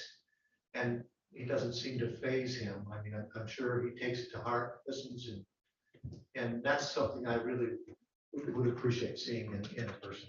That they can, that they're willing to be open and listen and learn from what's being told. And I certainly know, so I forget who said it, but essentially in all of your deliberations and decision-making, that you're looking for information and data points, right? And some of those come from within these walls, and some of those come from outside these walls in the form of a phone call at 8:30 at night or something like that, right? From a constituent that, what I'm hearing is that there's there's a need to understand that it's not a one-way street, if you will, within these walls, that at the end of the day, each of you are an elected official, and there is a need to be able to listen to staff and to the administrator, but also to the constituency, and being able to balance that. And so leadership isn't always defined by absolutism, that there is the one way, right? That there's a lot of different factors, information, and data points that each of you are taking into consideration. Your current and future administrator will take into consideration, and then you bring that all together and make the great soup of democracy, if you will. Okay, that's good. There are, I'm sorry, is there anything else on that? It's a really important piece, and maybe the most important piece, at least from my perspective, that you are looking for a professional. You are looking for an individual who has a degree of both technical and personal skills that are exceptional. But at the end of the day, it's how that individual is able to apply, communicate those data points, that level of information to the board for the board to ultimately make a decision. Right? Is that what I'm hearing?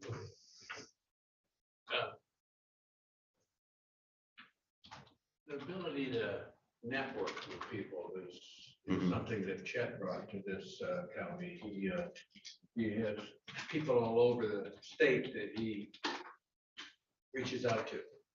And Mhm. one of the interpersonal skills that I'd be looking for is the willingness to say, I got to reach out to legislators and I have to reach out to nonprofits, and I need to reach out to my colleagues in other counties, and the ability to do that. Mhm. And that's why when we talk about, there are good managers that sit in their office and really do good work. But leadership is about networking and reaching out and bringing others in. And I think we need to really look at what Chet's brought to us in that regard, and that's got to be on our list.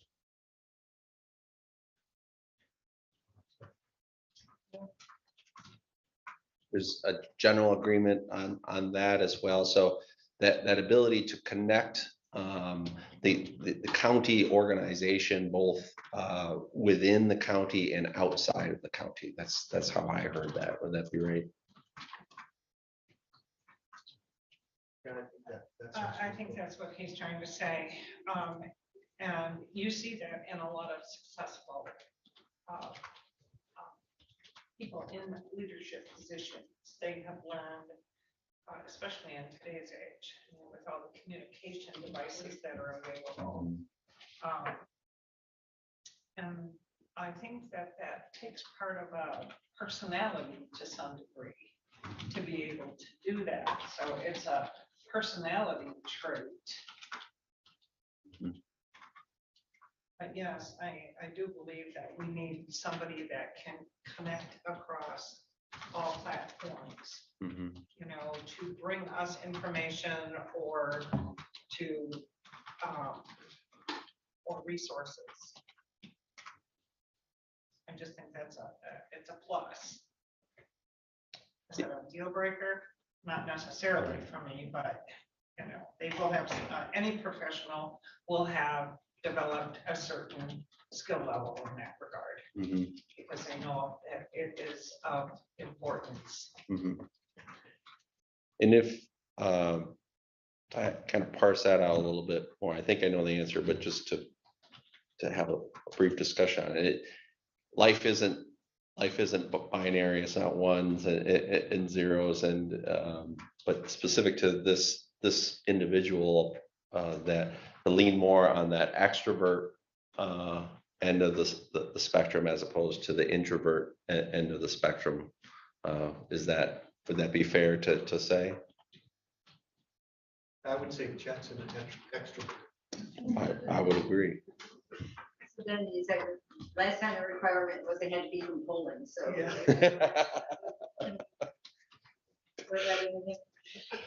Yeah, that I have a feeling that you're not going to find that. Yeah. I don't know if you're going to find someone who was born in Poland and grew up in Cedar, but you never know. And I'm certain that this board is open to that for the next hire.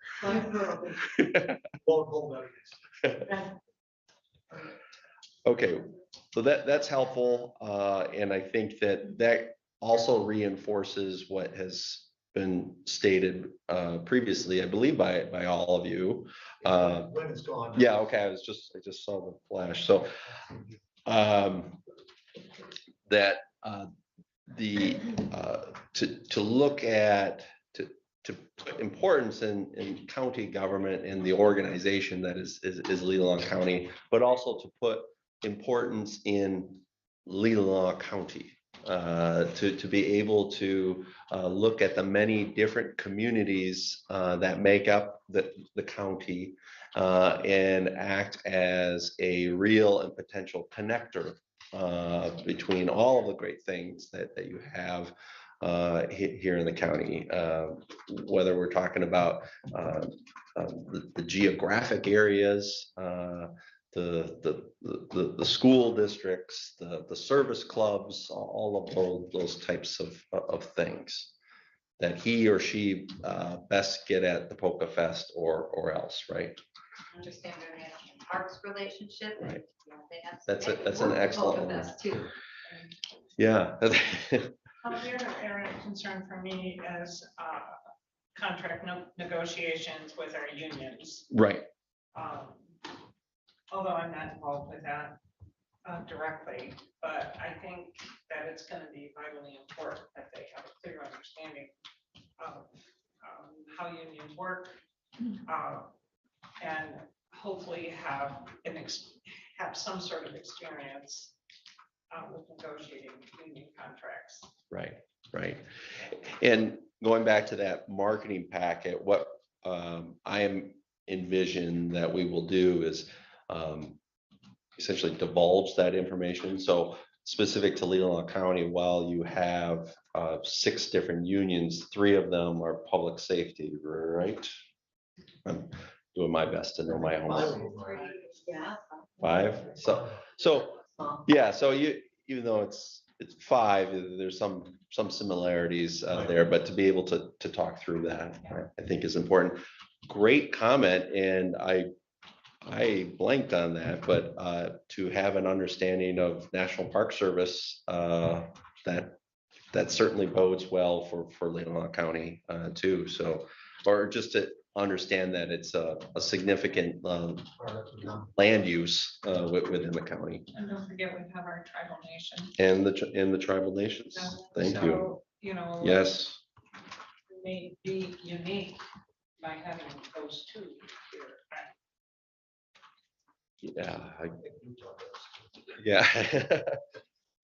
Those are both really good. And I think helps, again, color the picture, that it goes above and beyond just your job description. Your job description is going to have some unique factors, but again, it will mirror a lot of other job descriptions out there. When it comes to understanding the organization and the community, you are going to be niche, and that's a good thing, because you want it as a means to find an ideal candidate that you want to be aligned on as many possible things as possible.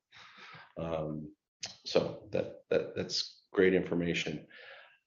Any other attributes that were missed on the professional side or the personal side?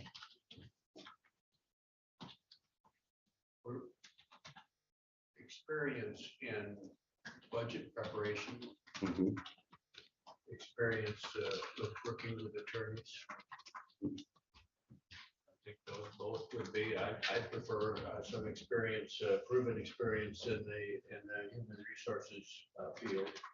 Not that we're hiring a human resources director, but somebody with that background and experience would be helpful. And part of me, I've forgotten, does the county have an HR director, a dedicated person for HR? We're Yes. working on that right now. You're working on that I right now. can- She begins Oh. May 9th. She begins when? May 9th. May 9th. Okay. Okay, yeah. And that probably also helps in coloring the picture that there are 2 new departments, 3, 2 or 3. Finance and HR. Yeah.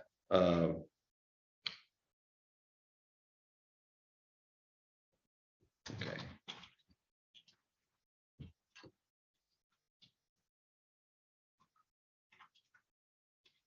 So that is likely when you're looking at the job description, areas that might not be weighted the same at this time around, right? That it previously, if there was not a specific finance department and a specific HR department, that more of that fell on the shoulders of the administrator, whereas this process might be a less, to what degree that's going to be your decision. You're still looking for those attributes likely, but as in terms of how you weight it, that'd be appropriate to say. The administrator will oversee both those Mhm. departments. So they're gonna have an understanding of how those departments function. Mhm. And be able to lead or oversee to make sure those departments are doing what they're supposed to be doing.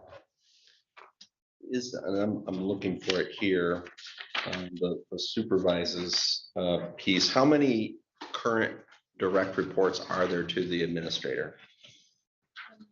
Direct reports. It's a lot. Senior services. Laurel should probably. I have the list here. You have the list? Okay. But Code authority, equalization, emergency management, 911 dispatch, information technology, maintenance, planning and community development, senior services, and then there's the temporary office assistants and the executive assistant are all underneath the administration. and then these two new ones as well. All right, so that is likely something else that's a pretty high number of direct reports. That's not necessarily common. It's not unusual either, but it's so we're looking at, I lost count, I apologize, but 8 to 10. 2, 3, 4, 5, 6, 7, 8. 10 and 11. I can, 10 or 11. Okay, yeah, so that's on the higher side. And not untenable. There's people out there who have 100 direct reports, certainly, yeah, so. My daughter has one that under her. Yeah, right. So You provide an updated organization chart. that would be, yeah, excellent. But that's certainly something else for an incoming applicant to have, to know and be aware of. I think we all know that through our own lives that each direct report you have adds some time to the day, right? And to be able to map out what your real potential time spent both within the organization and outside the organization is important. Okay, any other attributes worth discussing? This is all really good. Concerning those things, I do think it would be important that he realize that he needs to visit them, maybe once a week, every one of these are, at least, regularly, Mhm. Not once a week, at least, once a month, whatever it is. Right. I think Chet probably does it every day. He has his rounds. And Depends listening. The most important thing is, can they carry their coffee cup in their left hand as they walk down to go from a park to the park to the park? Probably carry their coffee cup. He says he only does that till noon. okay, all right. As I understand it, you're as long as you're not looking at the coffee, you're less likely to spill it. So keep your eyes forward. So I hear that in similar to a comment before was that networking ability, that you want someone who is, again, able to connect to people within these walls and outside of these walls. Yeah. Okay. We talked about the direct departments that directly report, but there's also then the elected official departments. So you've got the sheriff, you've got the clerk, Correct. you have Judge. judge. Yep. All of Yep. register of deeds. And responsibility for their employees in the sense of they're not direct, he's not direct supervision, but has Right. responsibility for, facilities, all kinds of things related to those departments as well. Budget input, I know, is always a interesting conversation, right? Yes, So that's a little excellent. bit different. Absolutely. And that is something that is different for people not coming from a county background. But if you're coming from a county background, that is consistent with you and all other counties in the state. But excellent point. Well, and I hope you'll look at those cards, because I did write them down more than the 2 items you asked. Yeah. Yeah, yes, but yes, we absolutely have the cards. But again, my feeling is that when you're able to prioritize on the one, this is the item that, without thinking about it, when you're talking to your constituents, when you're talking between one another, that there is that item that is top of mind and that you want to see. So I think to be able to show preference and priority to that is important. All these will be part of it, though. All right, now we just went through that process and we touched on it earlier. Does the board have interest? I certainly have willingness. I think it can fit within the timeline if done in a relative simple way. But going through a similar exercise with staff and or department heads. Is there a consensus on that? One method that I heard earlier that I think could potentially streamline that process is that to ask department heads to potentially facilitate a conversation between them and their staff and ask for aggregated information from each of the department heads in a week or two based on these attributes. And my hypothesis would be that you're going to see a lot of the same information. You're not going to see much deviation, but you know, it's whether or not this body wants to gather that level of input or not, or alternatively that to send out an all staff email. We collect that too. That's a little more labor intensive, but what are the thoughts there? Yep, sorry. Yeah, I don't mind at all. I've always had an open mind in listening to whatever anyone wants to tell me about anything. And so if they have their opinion, first, if you're willing to listen to them. Because there could be a kernel of something in there that's a very good point, something they've experienced in the past, maybe working someplace else, that maybe something they don't want to see, or something we should look out for, or something that was very good or very helpful. And it might be something we've all thought about, but just haven't hit the table yet today. So information is information. You can never have too much information. So if they want to bring that forward to us, and however you do it, I don't know if a mass email is appropriate, or just have employees mention it to their departments heads and they can share it with staff. But either way, I'm okay either way. As I said before, it's going to be up to us to pick the person for the position to oversee other positions. I would favor having the employee, or the department head facilitate a discussion with their employees, and then those department heads to do the kind of exercise that we just went through, which isn't terribly time consuming, but would allow, I think, maximize the input we get. My personal feeling is when you do a survey anonymously, you get more information. It's not filtered information through somebody else.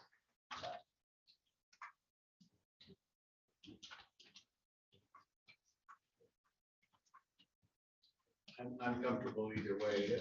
I would get it not just from direct reports and departments, but also staff and elected officials. It's important to do that as well. So to extend it out to sheriff's department, the courts, okay, I see that.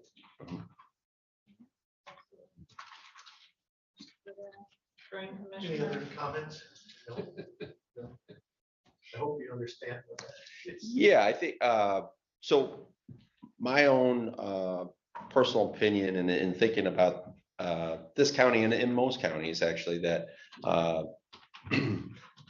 that you have a lot of long-serving, a number of long-serving staff people. That's fantastic and have tremendous institutional knowledge and even knowledge of previous administrators. Whereas right now you only have one commissioner who has that previous knowledge. So to be able to draw from that institutional experience, I think does nothing but provide value to your process. My approach, I don't think it would be extra labor intensive, but what we could do, or where I'm leaning right now, and please tell me if there's a way you would rather see, we can develop a very a light survey, not something that's going to take a lot of time, similar to the time that you spent with these index cards. And we can present that to all staff. We can also, recognizing that there is going to be some overlap, have some initial choices that are likely to be aligned with, but then have blank space thereafter if there is something else. And if there is interest of creating a delineation among staff, we can, while remaining anonymous, can still ask for self-identification as department heads. So you would be able to have two buckets of information if you so chose, or just keep it open. But that would be the route that I'm inclined to pursue.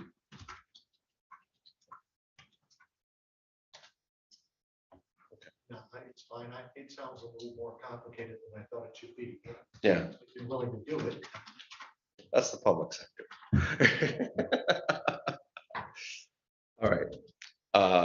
Yeah, and we'll put a timestamp on it. I think it doesn't have to be out for more than a week. For example, I don't anticipate level of effort being more than 5 minutes to complete. But I do agree with the comment that said that that you can't have too much information, and there might be something that was missed. So relatively low risk for potentially high reward. I think we need to give them an opportunity to have their voices heard. Mm-hmm. Right, right.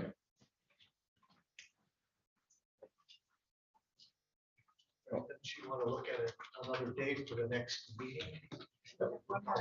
Yeah. So we'll get there. I do want to, before we get there, and I'm certain on everyone's mind, to be able to at least initially talk about salary and benefits associated with this position.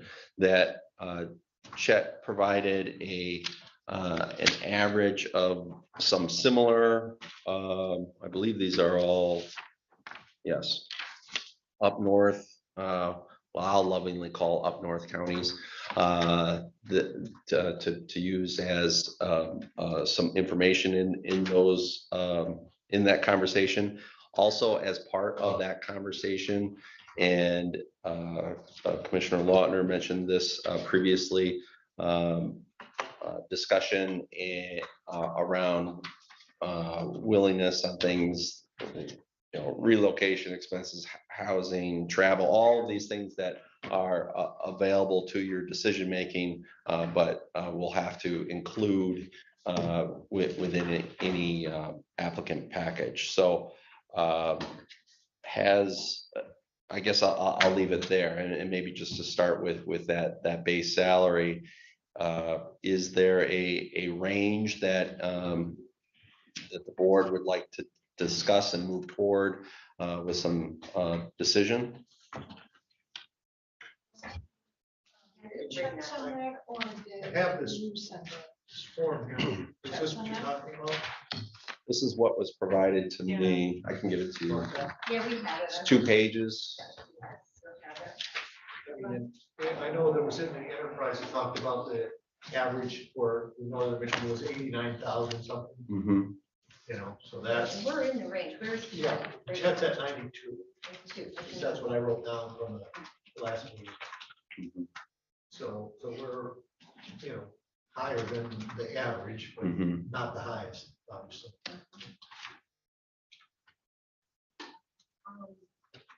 I don't know where, Go ahead. okay, I don't know where this board is going to go as far as, if there's a consensus of the board or the majority of the board says, oh, let's do moving expenses. Well, I would oppose the moving expenses. I would rather do, keep the salary at 92, even maybe go up a little bit, but keep it in the salary, so that we don't lose a good, highly qualified candidate because of a few $1,000s. And then not do the moving expenses, but that salary on top of that, you know, and that needs to be part of this package you put together is our medical insurance here. It's full. There's no cost to our employees. It's a great plan. We're self-insured. Take that into consideration, the fact that we have MERS. If they're MERS retired, they can, you know, they can get their MERS and continue with their MERS, et cetera. It's a great package, and we need to make sure that we know that up front. Mhm. Well, can we talk about currently what Chet's package looks like right now? He has got disability, is that correct? Disability insurance. I imagine it would, because I just want to make sure you're looking at me. Yeah, I am. Yes, He's got, why don't you tell us, do you know? certainly. He's got disability, health. Short-term, long-term, health insurance, life insurance at 50,000. His vacation days are on a different schedule. He gets $300 the first day of every month for travel. And that is MERS reportable. $300 a month. a month. He does have a different MERS plan. He's grandfathered in for the past one. So this MERS plan for this employee will be a 2% contribution, 2% benefit multiplier for 30 after 10 years of service, unless they come from another MERS entity, and it's at age 60. But yes, it's 10 years vesting. Vacation, you mentioned. Yeah, the vacation schedule, I believe that's per the contract, they negotiate with that. The non-union is set up a little differently than the administrator. So the administrator, you negotiate the vacation time. Personal time has been prior is what is in the non-union personnel policy. So that would be 8 personal days for the year. I believe his max is somewhere between 140 and 145 hours that he gets a year. Vacation. Yeah, I think it's 25 days, and the maximum here for other employees is 22.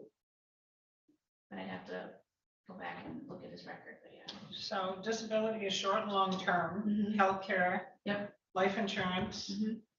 vacation, 25 days. Yep. 8 days personal, Mhm. $300 a month travel. Yep. What about phone? Yes, there's a phone provided as well. Does he own the phone, or do we just provide the service? Laurel has that information off the bill. When, because he's been here since 2012, if his phone can't be replaced, then we've covered that. Okay, so It's it's usually, phone yeah, it's like and phone 99 cents service to get the is phone. what we currently offer this administrator. The previous administrator, you did do a moving adjustment of 5,000 that is a taxable benefit that they do pay tax on.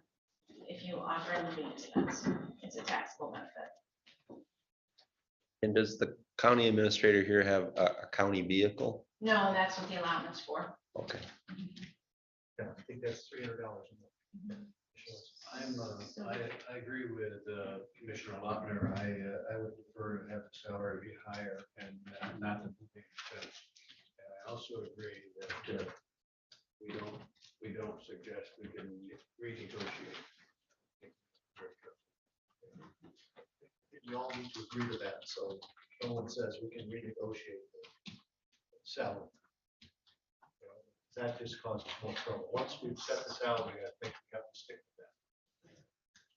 Is what I'm hearing that you prefer to advertise the set, not a range.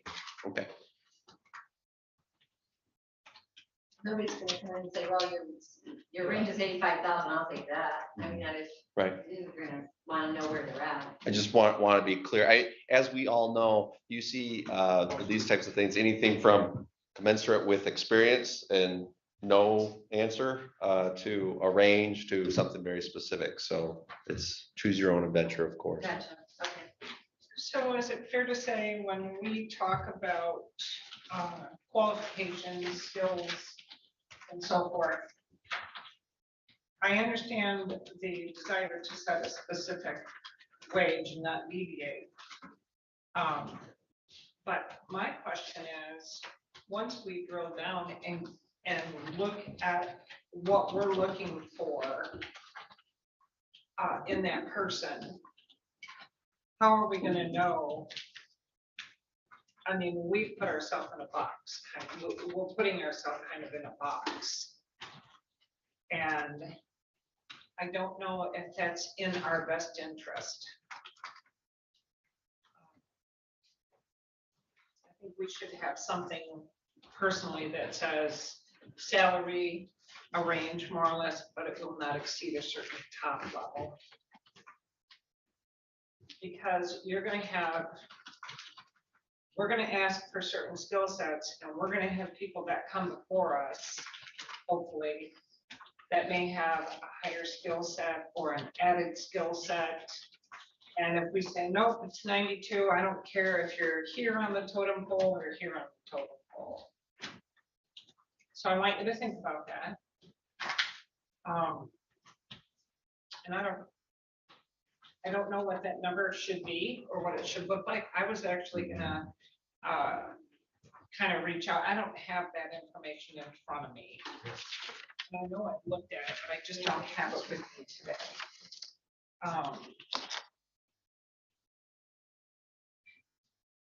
And yes, but when I just briefly go through and look at the different wages, I don't have the time right this particular second to look at their benefit package, look at, you know, what their job responsibilities are and what their skill sets are. So I think we have to drill down into that a little bit deeper, but I think we need to be a little bit more open-minded about setting one fee and saying, nope, that's the end, because I think we're going to shoot ourselves in the foot. So that's just my suggestion, take it or leave it. But I have a question for Chip. And I think you said the previous, the supervisor before Chip, there was a $5,000 moving expense. What was the salary? I believe I'd have to go back to the listing because it was 10 years ago, so it'd be definitely less than the 92. But was it? I think it was around 70,000. I was going to say, That's what I remember. I think it was 68 Okay. something. That's, and the other question I had was on the health insurance. Is it a buyout or actual? Yes, so if they opt to not take our health insurance, if they come from a place that has a retiree benefit of health insurance, they can take a buyout for either a single, two-person, or family. And that's paid depending on if they were a blue to blue transfer with a contract with Blue Cross of when that starts. So I'm just factoring that into what we would really offer this next person. I understand your point, Mr. Rushing. if we do go with this fixed number, we ought to be sure that that number represents today's expenses and, you know, what the market would be and the type of person we're going to attract. Otherwise, a range with an up to, but I realize that that's a little more challenging. However, the job is worth so much, so. I do like a little bit of a range because we know who we're looking for. But we may not find who we're looking for and say, so we're going to hire this person. We got lots of potential, but not quite there yet. Yes. And I would concur with setting a maximum and have some flexibility. Oh, absolutely. I think we should have a maximum because, Commissioner Robbins had to say. I'm sorry, go ahead, Mr. Robbins. I don't have that sheet in front of me. I guess I'll have to go through everything. But I noticed 2 weeks ago, whenever we looked at this, I mean, you look at the other counties, you know, you can't really compare us with Antrim, Calcasieu. I mean, if you really look at this sheet, you almost have to compare us with Otsego. I mean, if you look at the taxable, I mean, we're right up to Otsego and the bigger counties here, and you look at their pay range, and you know, we could get a heck of a deal with Chet.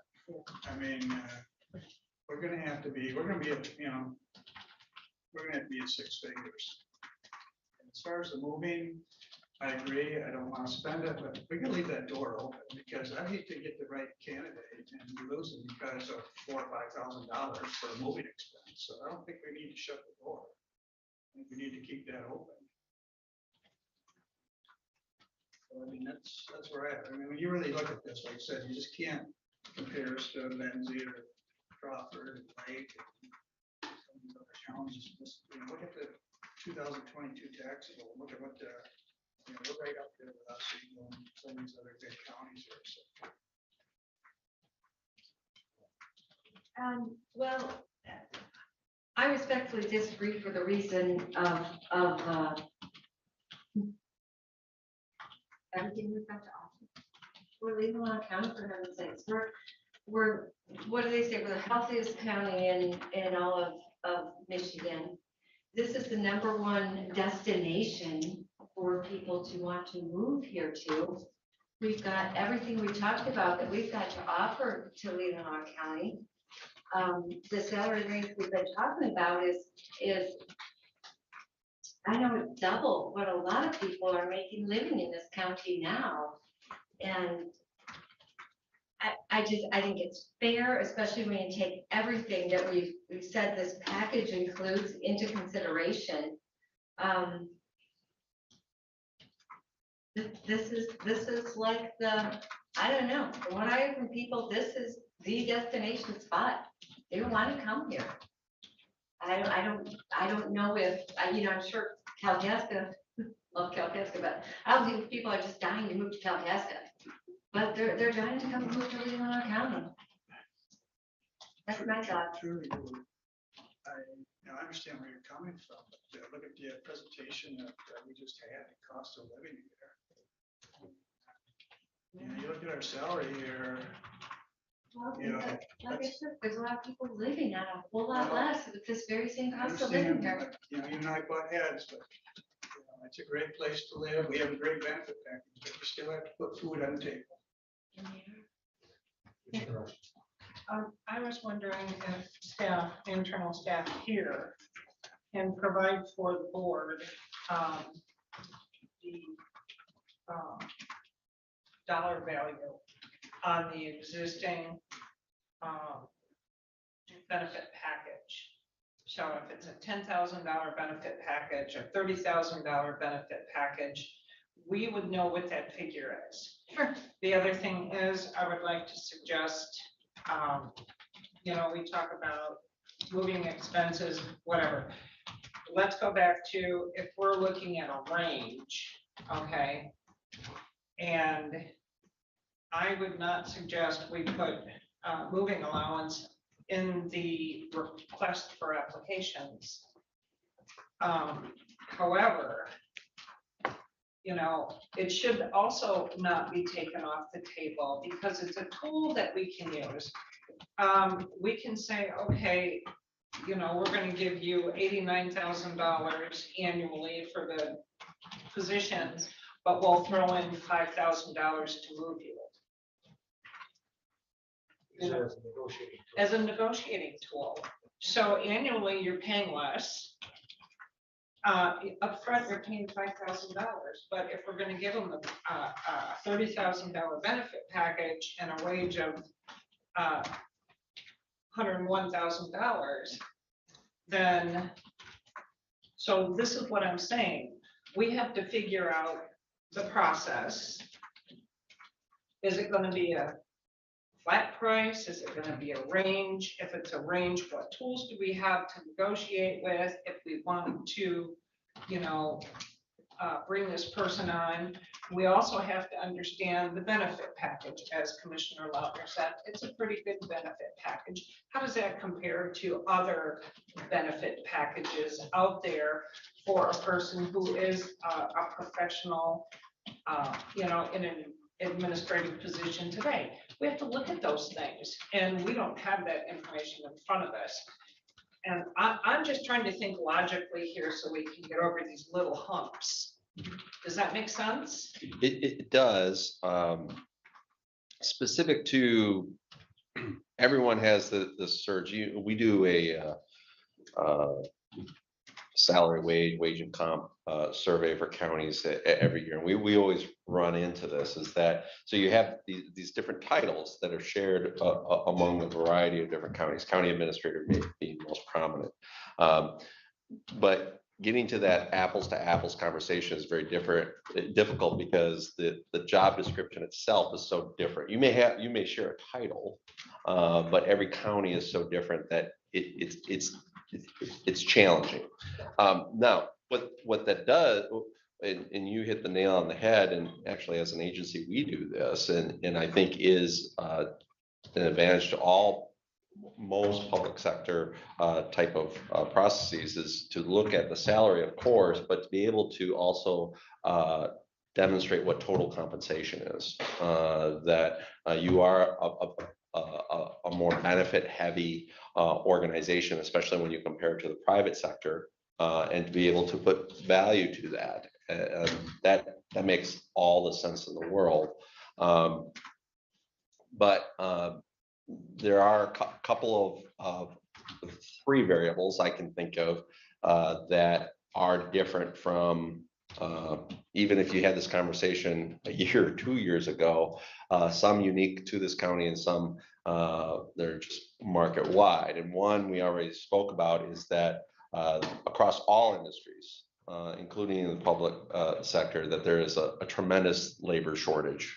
There is a crunch going on. We know it. I don't have to recount all the reasons as to why, and especially in this county, we know it, right? That's one. And then two, that hasn't been talked about, that someone once told me that all data is lagging. Meaning that it happened previously, right? So when you're looking at all of these numbers here, or any numbers I would be able to provide you, it's likely that they didn't occur. Those aren't numbers of 2022, and very unfortunately so. And I'm not providing any editorial beyond just what the reality is of there's inflation going on out there, and inflation affects goods and services, and we weren't feeling that in 2021 as we are in 2022. Hopefully we won't continue to feel it in 2023 and beyond, but that creates a different edge to this conversation that is unique to this point in time. Another edge that has been touched on that is unique, somewhat unique to this place, but again is happening everywhere, and it's a major component of that inflation is the price of housing, and I am not trying to influence your ultimate decision. I'm just saying there are some matters that are occurring outside of the county that are going to affect your discussion and decision on this. And there are other matters that are happening within this county. And housing is a big part of it. Now, how you might alleviate that, and we've heard some discussions earlier, is that if you don't, if residency is just preferred and not required, you have a greater opportunity there. But all three of those are very real issues that are affecting every hiring process in Northern Michigan right now. Mr. Long. Thank you for that, and I don't disagree. In fact, I agree with it. But there's a fourth, and that's to our benefit, and that's what we're realizing nationwide is that this COVID effect, and that is that people are tired of the rat race, and they want to get out of the big cities, and they want to move to a place just like us, and they're willing to do it. And they're paying top dollar for homes in Leelanau County. And we got fiber coming in. It's perfect. Yeah, yes, we're looking more favorable. Completely agree. Absolutely. There's people from Chicago and California, and y'all know they're in your neighborhood. Now I'm done, Ty, go ahead. If we think we've been paying our current administrator fairly, I think we do. Part of me is uncomfortable with organizations that then, when they go out to get somebody else, they raise the salary. If it's been fair, if 92 is fair for Chet, 92 is probably fair for the next one. And I understand what you're saying, and it's hard to argue that.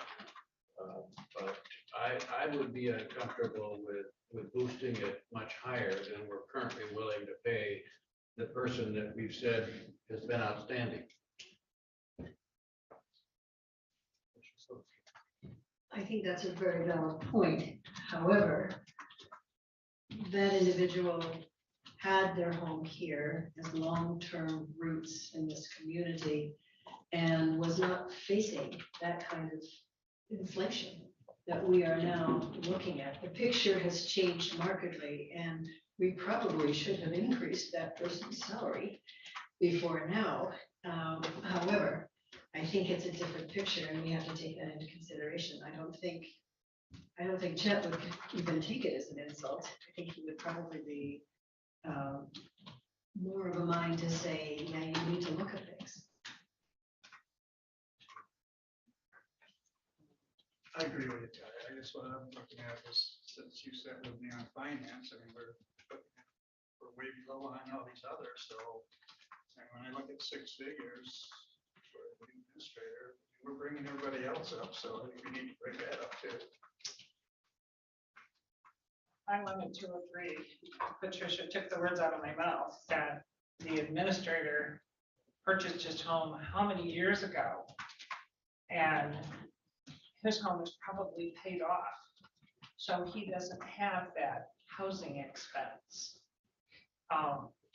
We're talking about a new person coming to the community. Now, granted, they may own a home someplace else, sell it, have adequate funds to move in. It's not an issue. Then it becomes inventory. How much housing inventory is available to the person in whatever market they're in.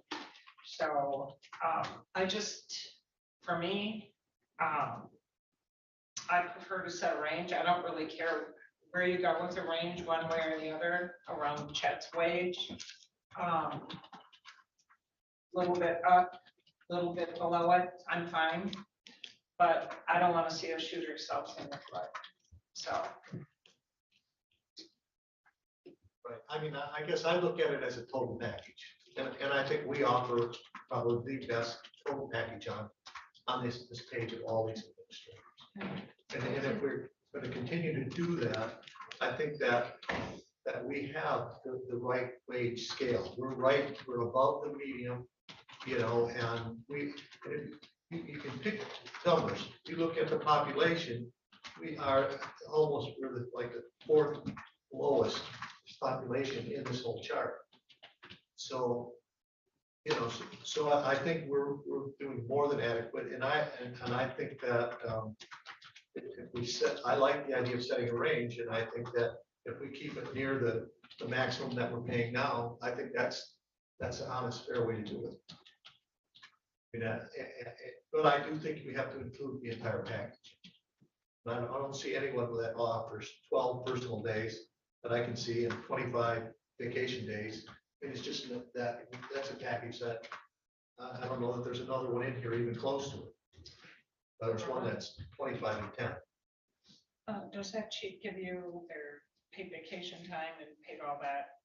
I mean, does it give their full benefit package?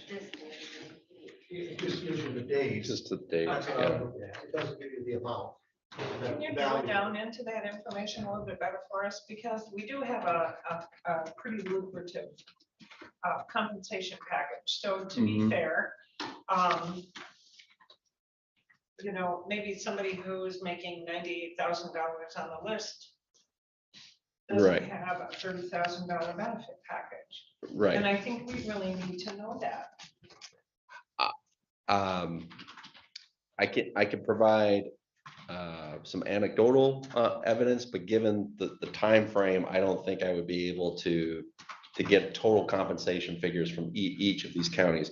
But anecdotally, I from a place of knowing that this is a benefit heavy organization, and you are very competitive with regards to that. And I also want to highlight what Commissioner Lautner said earlier too. You are a very a desirable location to you. I mentioned some headwinds, and they are real. I'm not going to sugarcoat it. And again, some of them are unique to Leelanau County and some of them aren't, but there are real headwinds. But you have tremendous tailwinds as well, things that are working in your favor. And I think that total compensation piece is part of it. I think the place is part of it. And that goes back to the value of that marketing packet and being able to talk, to provide a narrative. And if I may, to take it a step further, that it's your sales pitch. That, what do I need to get you into this car today? Right? Kind of line and for someone to be able to read that and be convinced. And for all of us, you're not your only decision in this life. I shouldn't say it's likely that this individual, this applicant, the money isn't the only thing. I would agree with that. I would also agree that, and I'm sincere from my statement before, that this is an exceptional county that will attract exceptional candidates, and you will have an exceptional hire as a result. But I think for you to have an understanding and acknowledgement of those headwinds, because whether we're talking about it here and maybe in at times an uncomfortable way, it's certainly happening at the kitchen table, that someone's talking about that. So it's good to have that conversation here, and it's good for it to occur in the community too. But ultimately, I think a good practice, and what I'm hearing, we'll get to a number, I'm certain, but to have that range, and to be able to put that range in the context of anticipated total compensation, puts your cards on the table and provides some wiggle room to the board as you progress. Jen, when's the last time Chet got a raise? Typically, your administrator's contract is set, and when the board approves the non-union wage scale, they have received the same unless you go off scale specifically for that position. A clarification on that. His contracts typically have been 3-year contracts, correct? I don't have that right off the top, but I believe it's 3. 3-year contracts. in the off years, he gets the same increase the non-union gets. However, the board every 3 years has an opportunity to revisit his contract and increase that contract. So if we hire somebody tomorrow at 92 and that contract is a 3-year contract, it'll do one of two things. It will either roll or we will revisit the contract annually, privately, negotiate a contract with the administrator, and then that would set the new rate. So we could be in position if Chet, if we're to stay on, was going to retire, we'd be probably maybe looking at giving him a raise anyway. So he was no longer in a rolling 3 years. He was in a 1 year. He's no longer in a rolling 3 year. Okay. He was in a 1 We year. But neglected. Yeah. So that ended last, okay.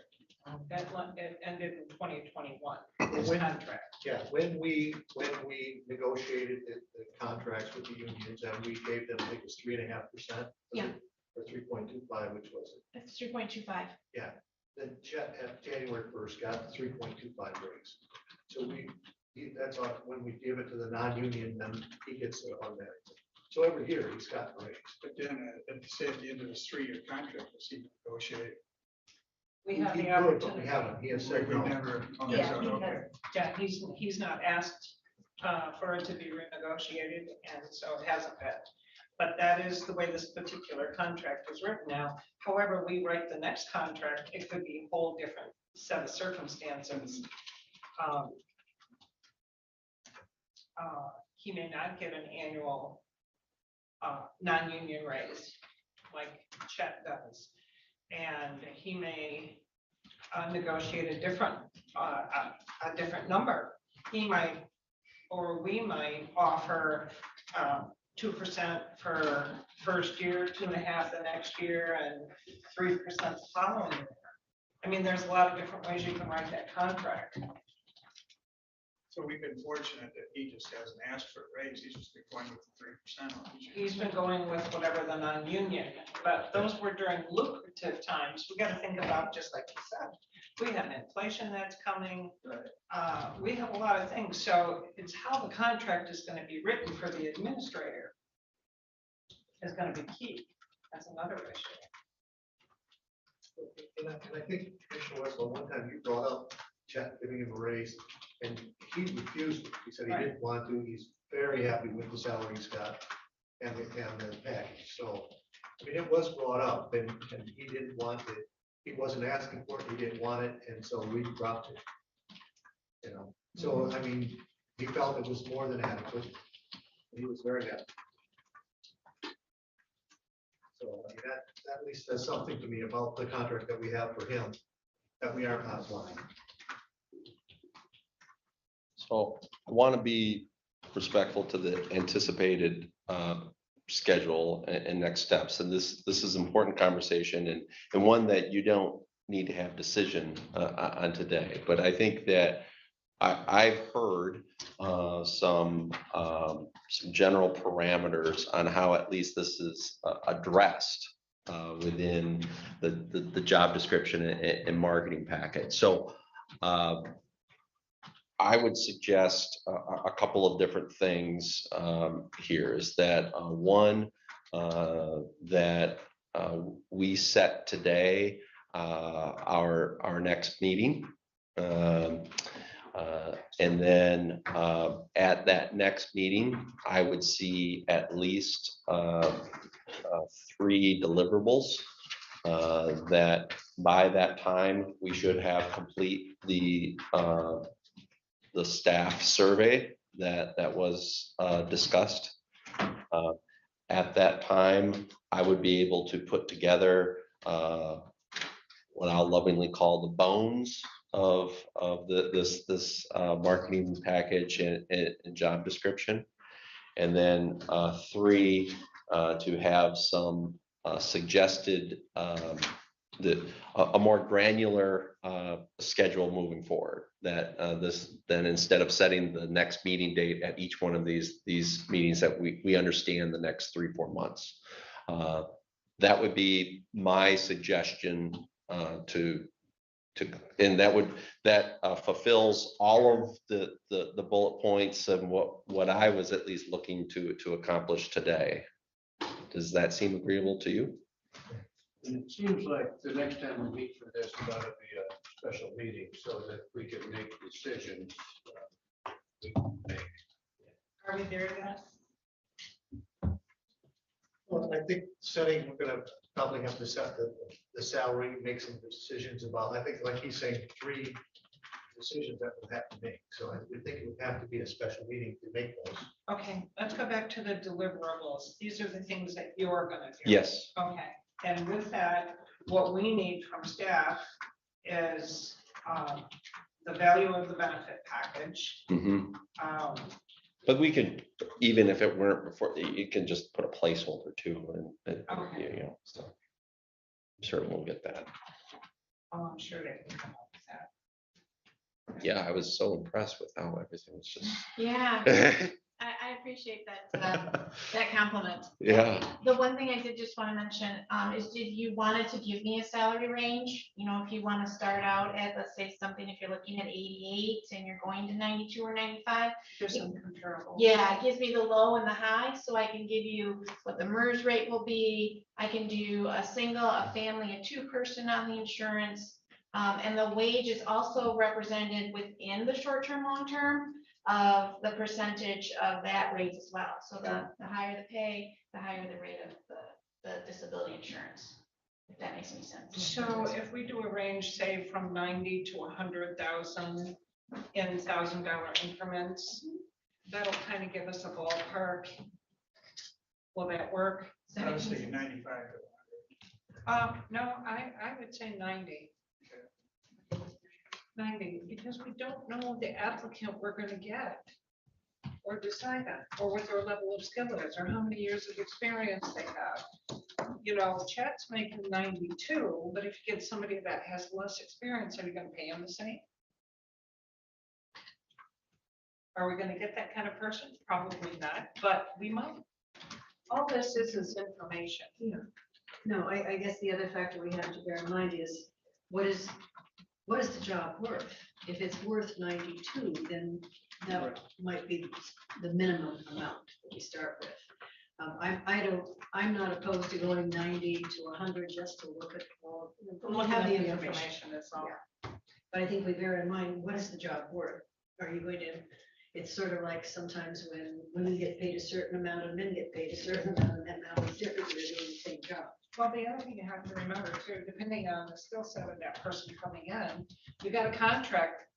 And in that contract, you can say, okay, you're gonna start at 90, you're gonna work there for 6 months. The first part, the second part, you're gonna, you know, get year 2, your salary will, you know, be a $2,000 or a $5,000 increase. There's all kinds of things you can put in your contract. It just depends on what you got sitting in the seat.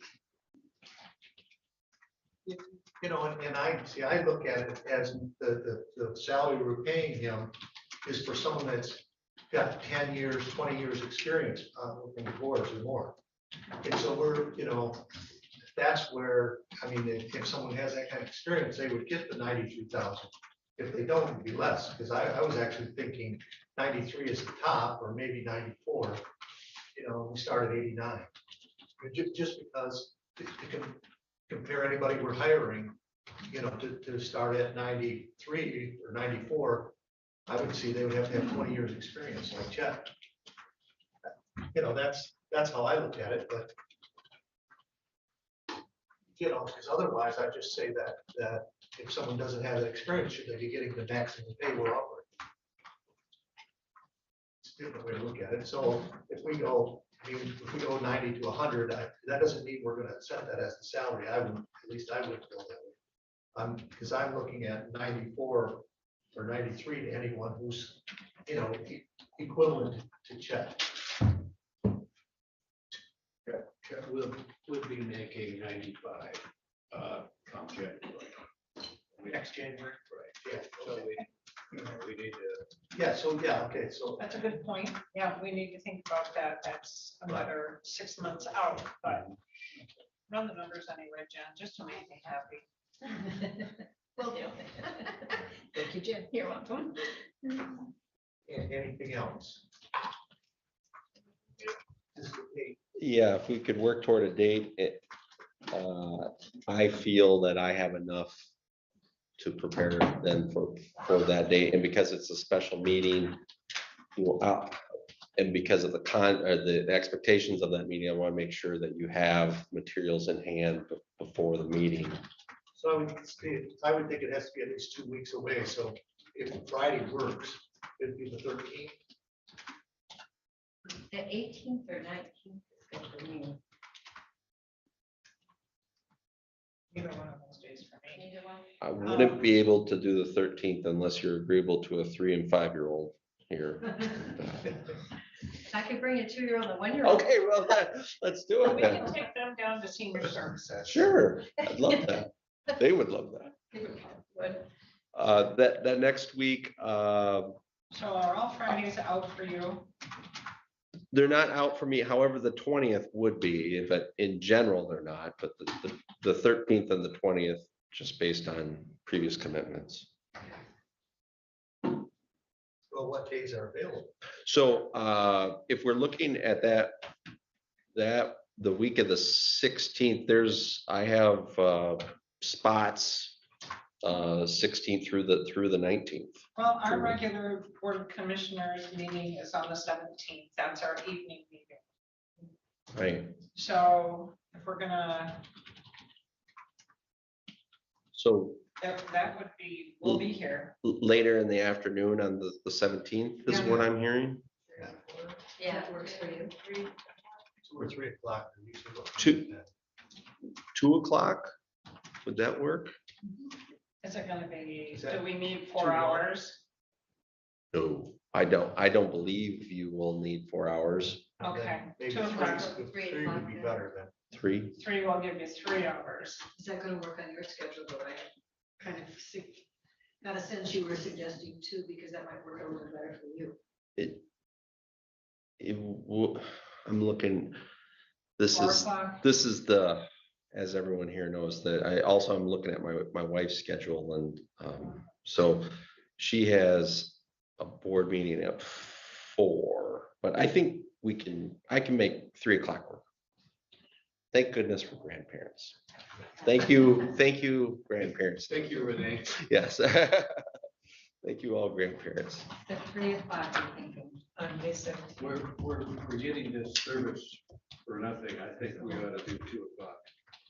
Truly, I think my pause was just that I was thinking it through, and I believe we're fine. And if not, I'll be able to reach out right away and we can figure out something else. Yeah, move it up an hour. We can also talk to senior services. I really like that idea, actually.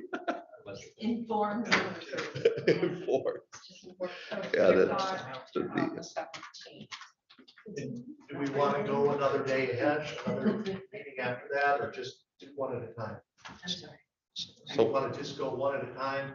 We'll set another date at that time. So what I was suggesting as part of that meeting, that I would bring a date-specific schedule for the rest of this process.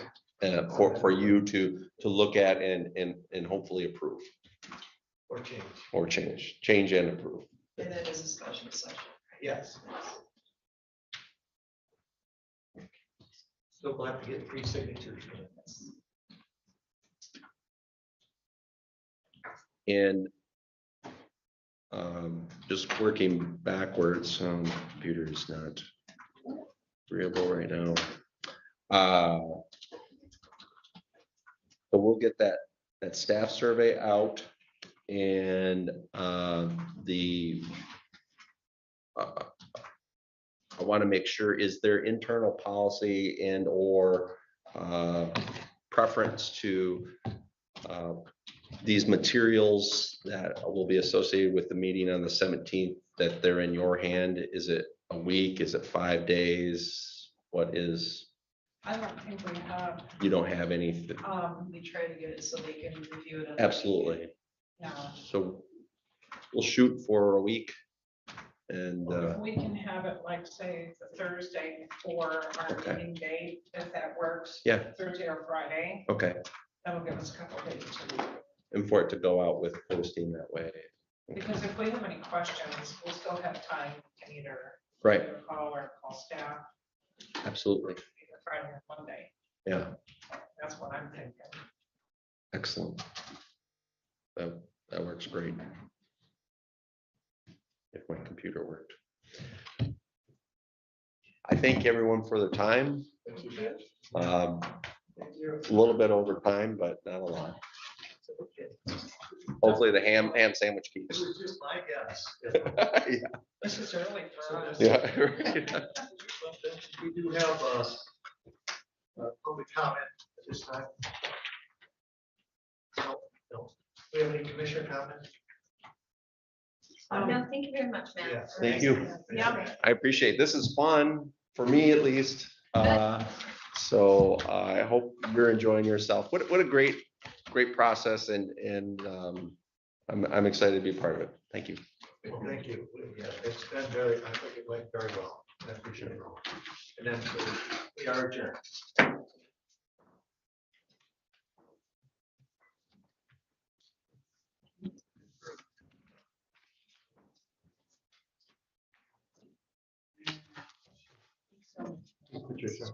Enjoy your afternoon and weekend. Sunny, warm. Yes, I-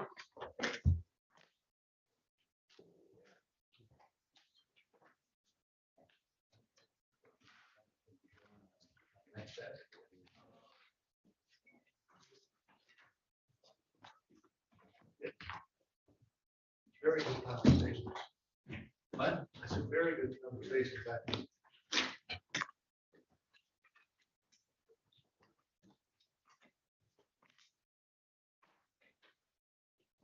And it's Friday.